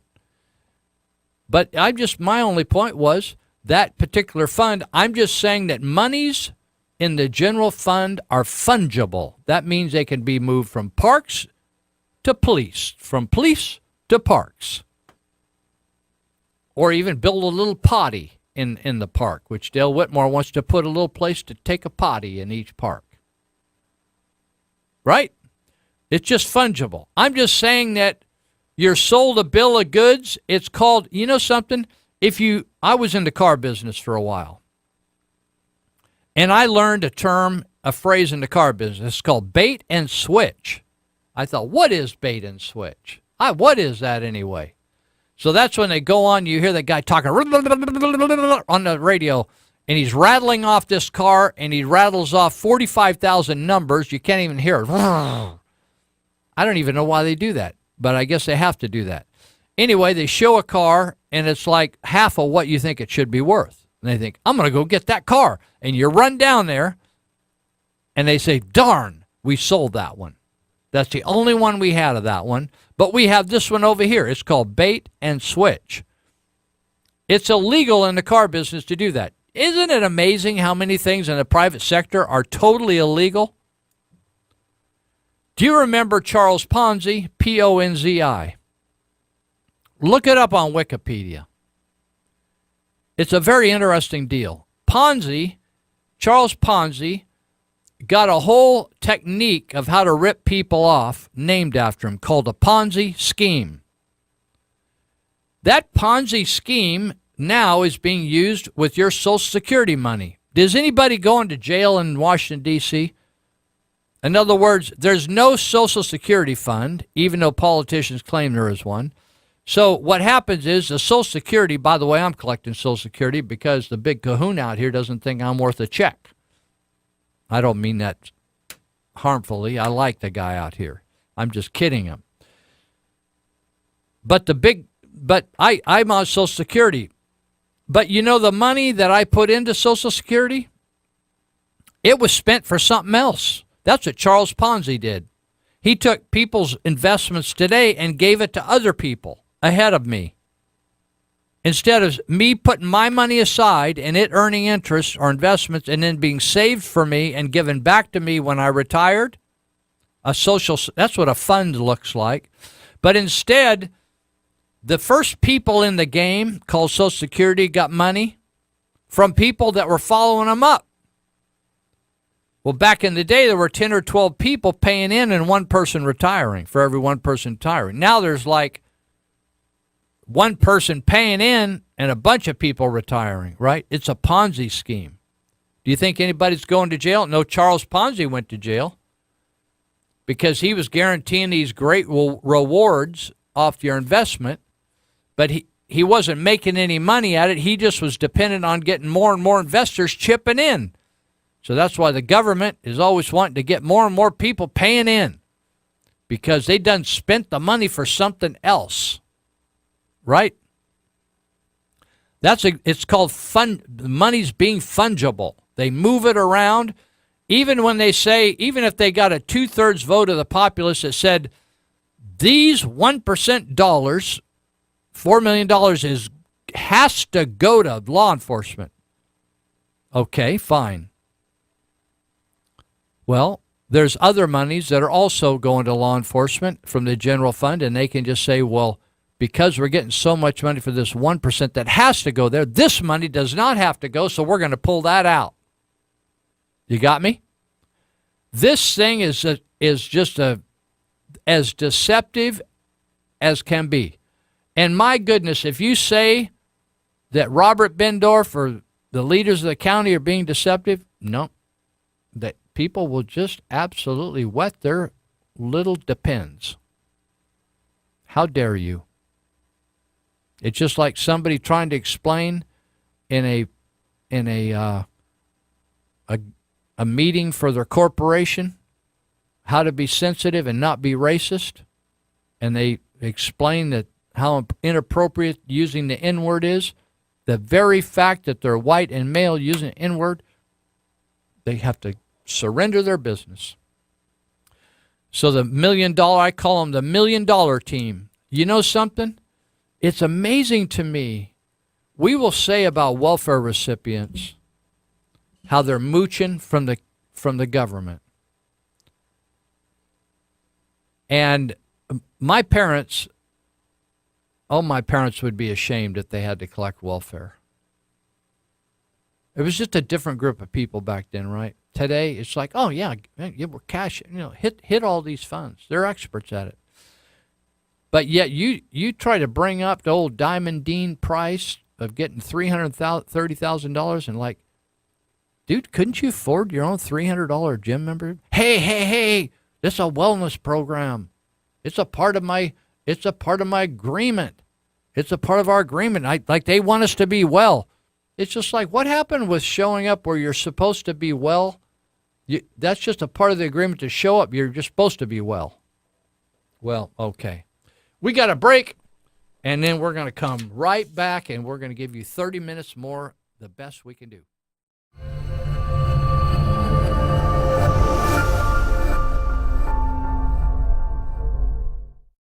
All right.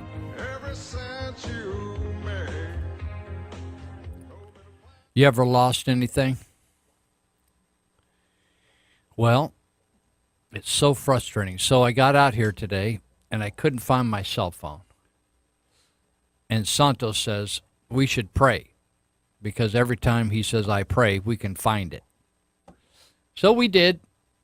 We searched all over. We finally found it. It's amazing. God's even interested in finding our keys on our cell phones.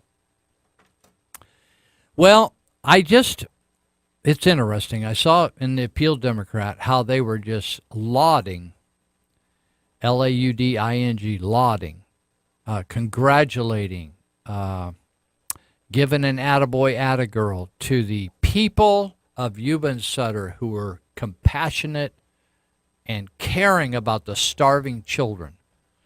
And I drive around town a lot, and I'm always looking for a child that's starving, laying on the side of the road with flies buzzing around their head and everything. And I never can find one. But the Appeal Democrats I think they're They've been singing Kumbaya over there at the Appeal Democrat because they're just so excited about that our schools now have been converted into feeding operations. And, of course, it's a money grab because they get federal money and they can employ all these folks through the summer. Like they double dip. And I can't figure out what's going to go on because somehow these kids were thought to not be eating. Yet so many of them are obese. But then they say, well, there's no way if they don't come to school, these kids are not going to have anything to eat. In other words, parents just think, hey, you can watch TV, you can sleep here, we got some soap, you can take a shower, but you're going to have to figure out food on your own. Kindergarten, first grade, third grade, fourth grade. Like, hey, figure it out on your own. Go down and hustle on the street corner, right? Because we're not feeding you. The government's going to have to feed you. So the government now is paying for, that'd be government, be you and me. They're paying for cooks and people to deliver, make, and serve meals at all these school campuses for anyone that wants to drop in. I don't think you have to even prove you need a meal. You'd rather eat there than at mom's place or dad's place. Just, I'm coming down for a meal. And your parents, I could just see the parents say, hey, let's save some money. Walk over to the school if you want some. I'm too busy to fix breakfast. I'm going to sleep in, dude. Walk over there and get yourself some McNuggets or whatever they're serving for breakfast. Don't you think it's just crazy? Now, I don't understand why they don't feed them on the weekends. I guess they figure they could fast Saturday and Sunday, or maybe the parents aren't going to do dope on those days, or they're actually going to cook on the weekend. Like my mother cooked during the week because he was working till late. But on the weekend, a lot of times he'd cook.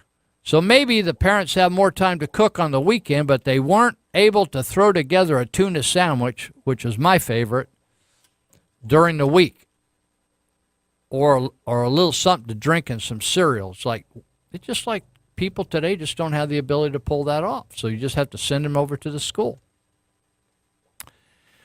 So anyway, I was noticing an article because, when the Obamas were in power, Michelle took interest, and she wanted to not only wanted to tax us to death and tell us how to live our lives, but she wanted to dictate what we ate. Do you remember that?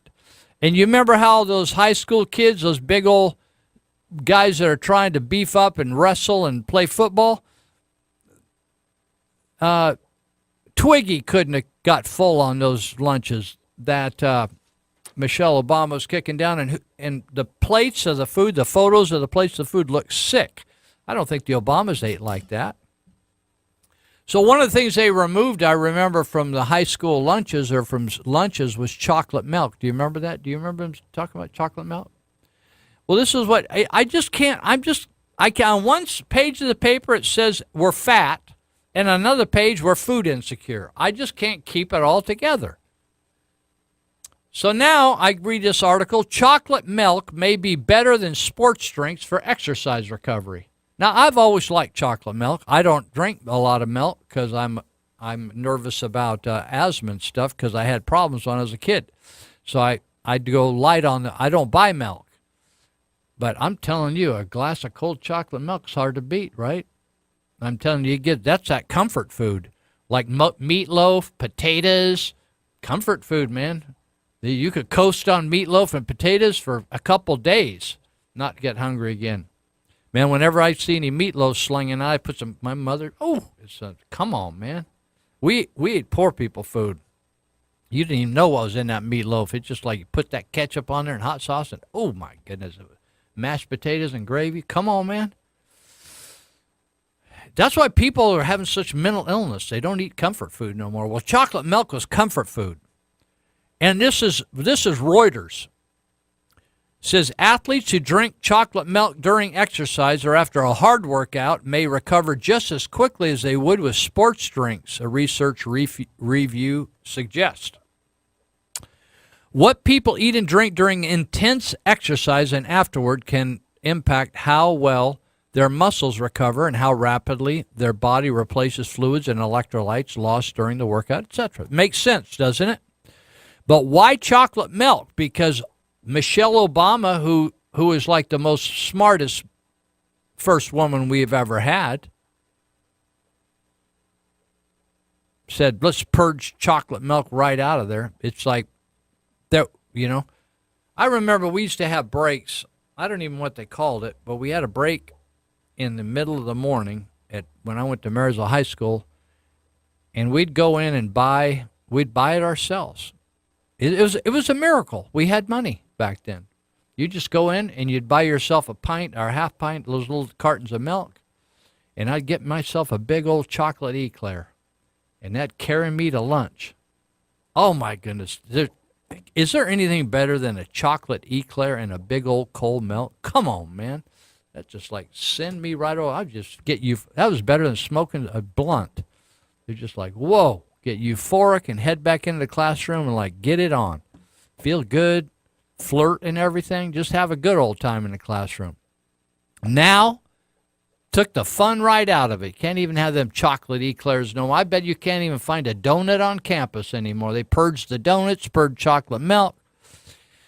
So, but they did these tests back there, these Reuters reports,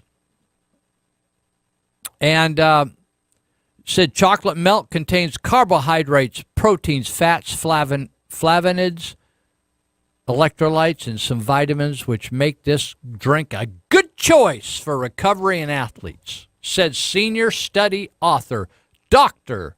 Amin Salihi Arbajoui out of Iran. It's an amazing place to do a study over there. It said lactic acid levels, an indication of exertions, were lower for chocolate milk drinkers than for people who consume placebo drinks. For you out there in Oliver's, that's faking you out. A placebo is a pill that you think is really going to get you going, and it's just it's a nothing burger. The take-home message is that chocolate milk is a low-cost, delicious, and palatable option for recovery and provides either similar or superior effects compared to with commercial drinks, said the research. And yet we had a purge, we had a communist purge, we just, no way can we have it in our school system. It's like, it's of the devil.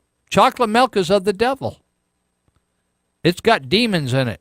You're going to get sick eating chocolate milk. And all that big spare tire you're packing around all them love handles, that's just got the big C, chocolate milk. Just a crock of crap. We had to put up with that Michelle Obama. She was such a nitwit. Holy mackerel.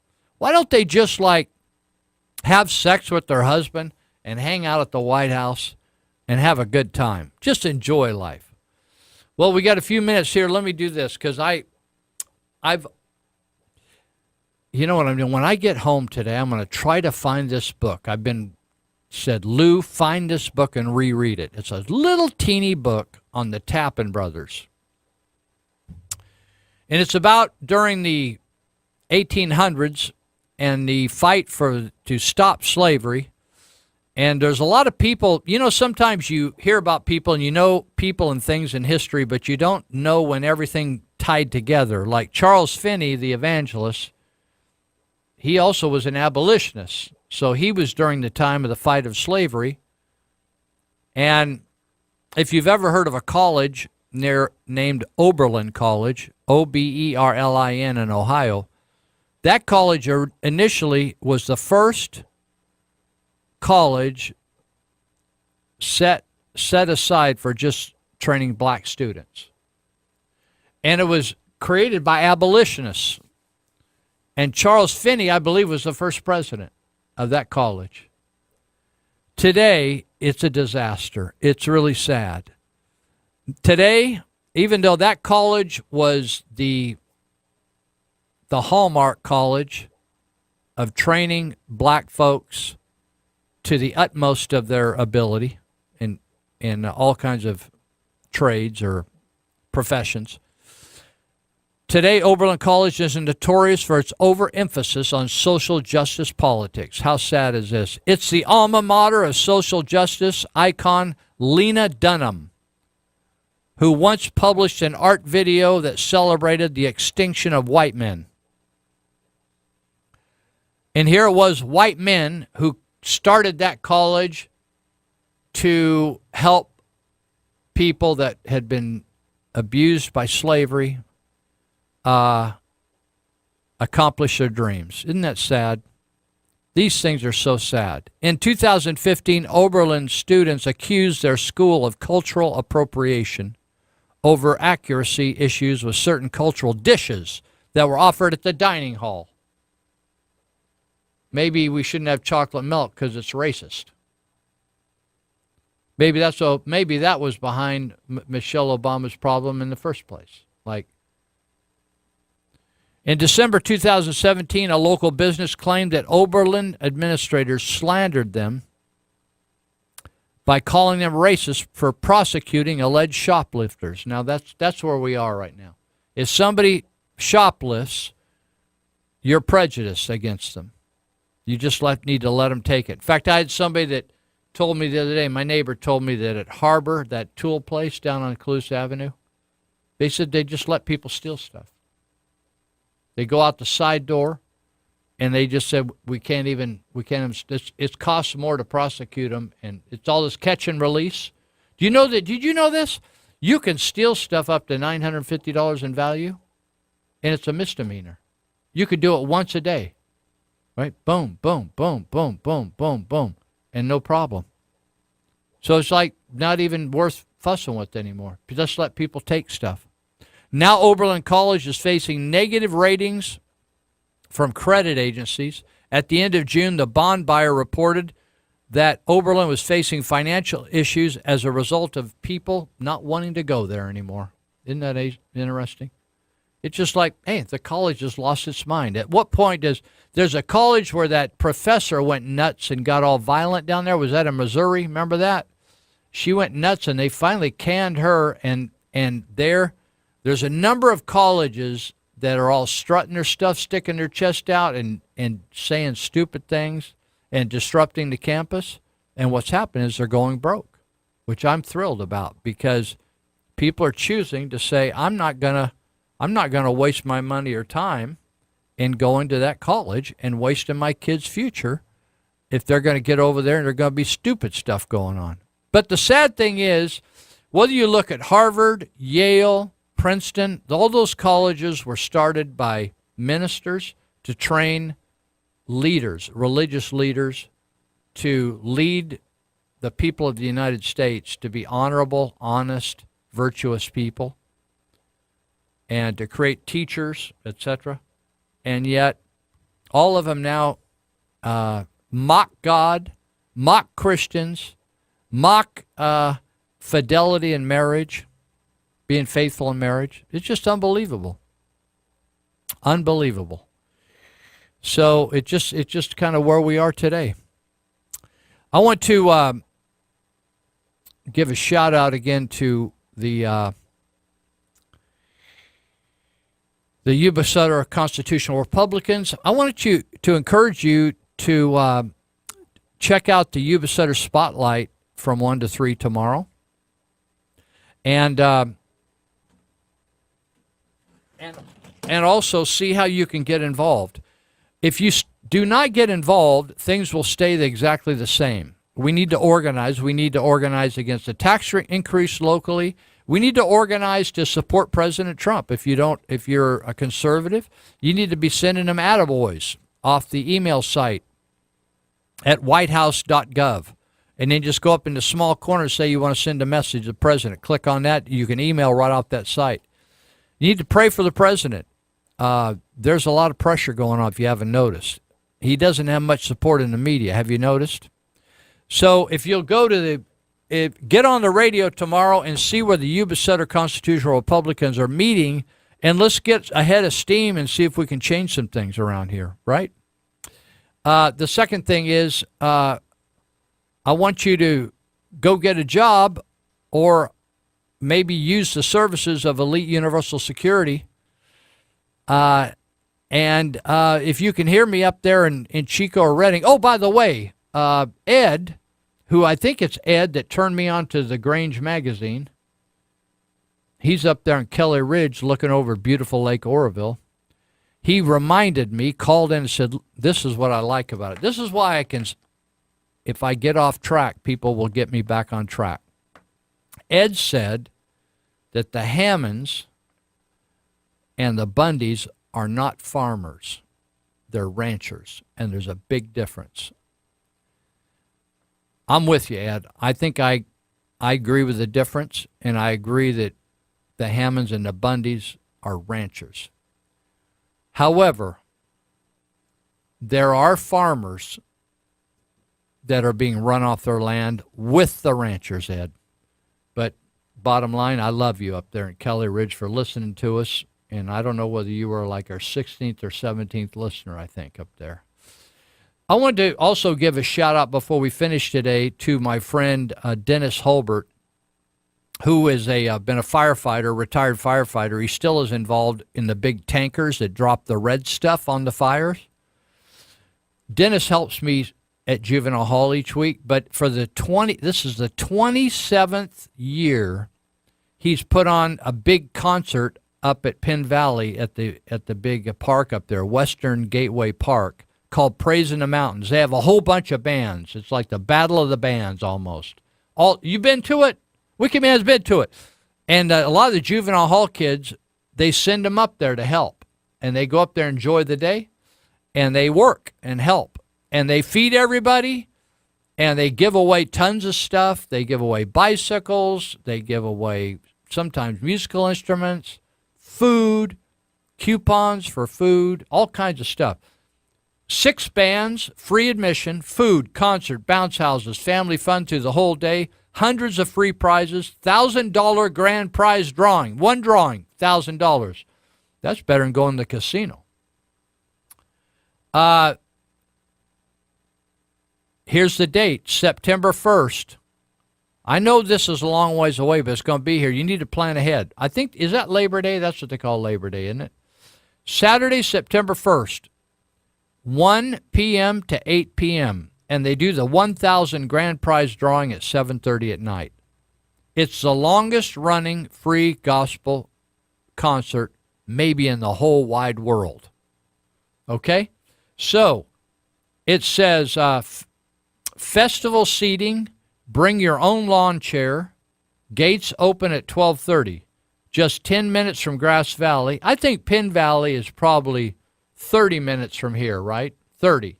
Because Smartville, where I used to live in Timbuktu. Then I moved on up to Smartville. So I used to think of 20 minutes to get to Smartville, 20, 25 minutes. Maybe it's 35 minutes to get to Penn Valley. Easy drive, fun drive. It's a beautiful place. Here's some of the bands. You may not have... the WD Gospel Singers. Makira, that's Dennis's band. This 1, 2, 3, 4, 5, 6, 7 people in that band. Surrender's another band. 6-person, 7-person band. The Rev City Blues Band. Now it's called Electric Blues. So at 1 o'clock, the Electric Blues, Rev City Blues Band. 2 o'clock, Surrender. 3 o'clock, Amy Ayers, traditional music, guitar. Makira 4, WD Gospel Singers 5:15, Lisa Daggs, Inspirational Country Entertainer of the Year. Look out. She's coming on at 6:30. And so go up, take some friends, take some people that don't know anything about Jesus, and just have a great time. Dennis is a quality guy. He's been my friend for many years. And he just serves and he just gives his money away. It's amazing. He puts on some of the biggest homeless outreaches, gives haircuts, helps people straighten out their lives, gives them hygiene packs, buses them from all over Sacramento, does everything free of charge, never asks for anything, he doesn't even do fundraising. Unbelievable guy. So check it out. That's September 1. Put it on your calendar. Praising the Mountains. It's the 27th annual. What commitment is that? Peter Strzok couldn't even be faithful to his wife, but old Dennis, he's been faithful for 27 years just to put on a music thing. All right, well, we got the guys waiting in the lobby here, and they're all hot and bothered, ready to give you a good show. And they're going to listen to these guys. They will renew your faith in sports, in competition. We'll see you next week. Behave yourself. If you run into somebody that you don't know, treat them like you're meeting up with an angel, because they may be one. Catch you later.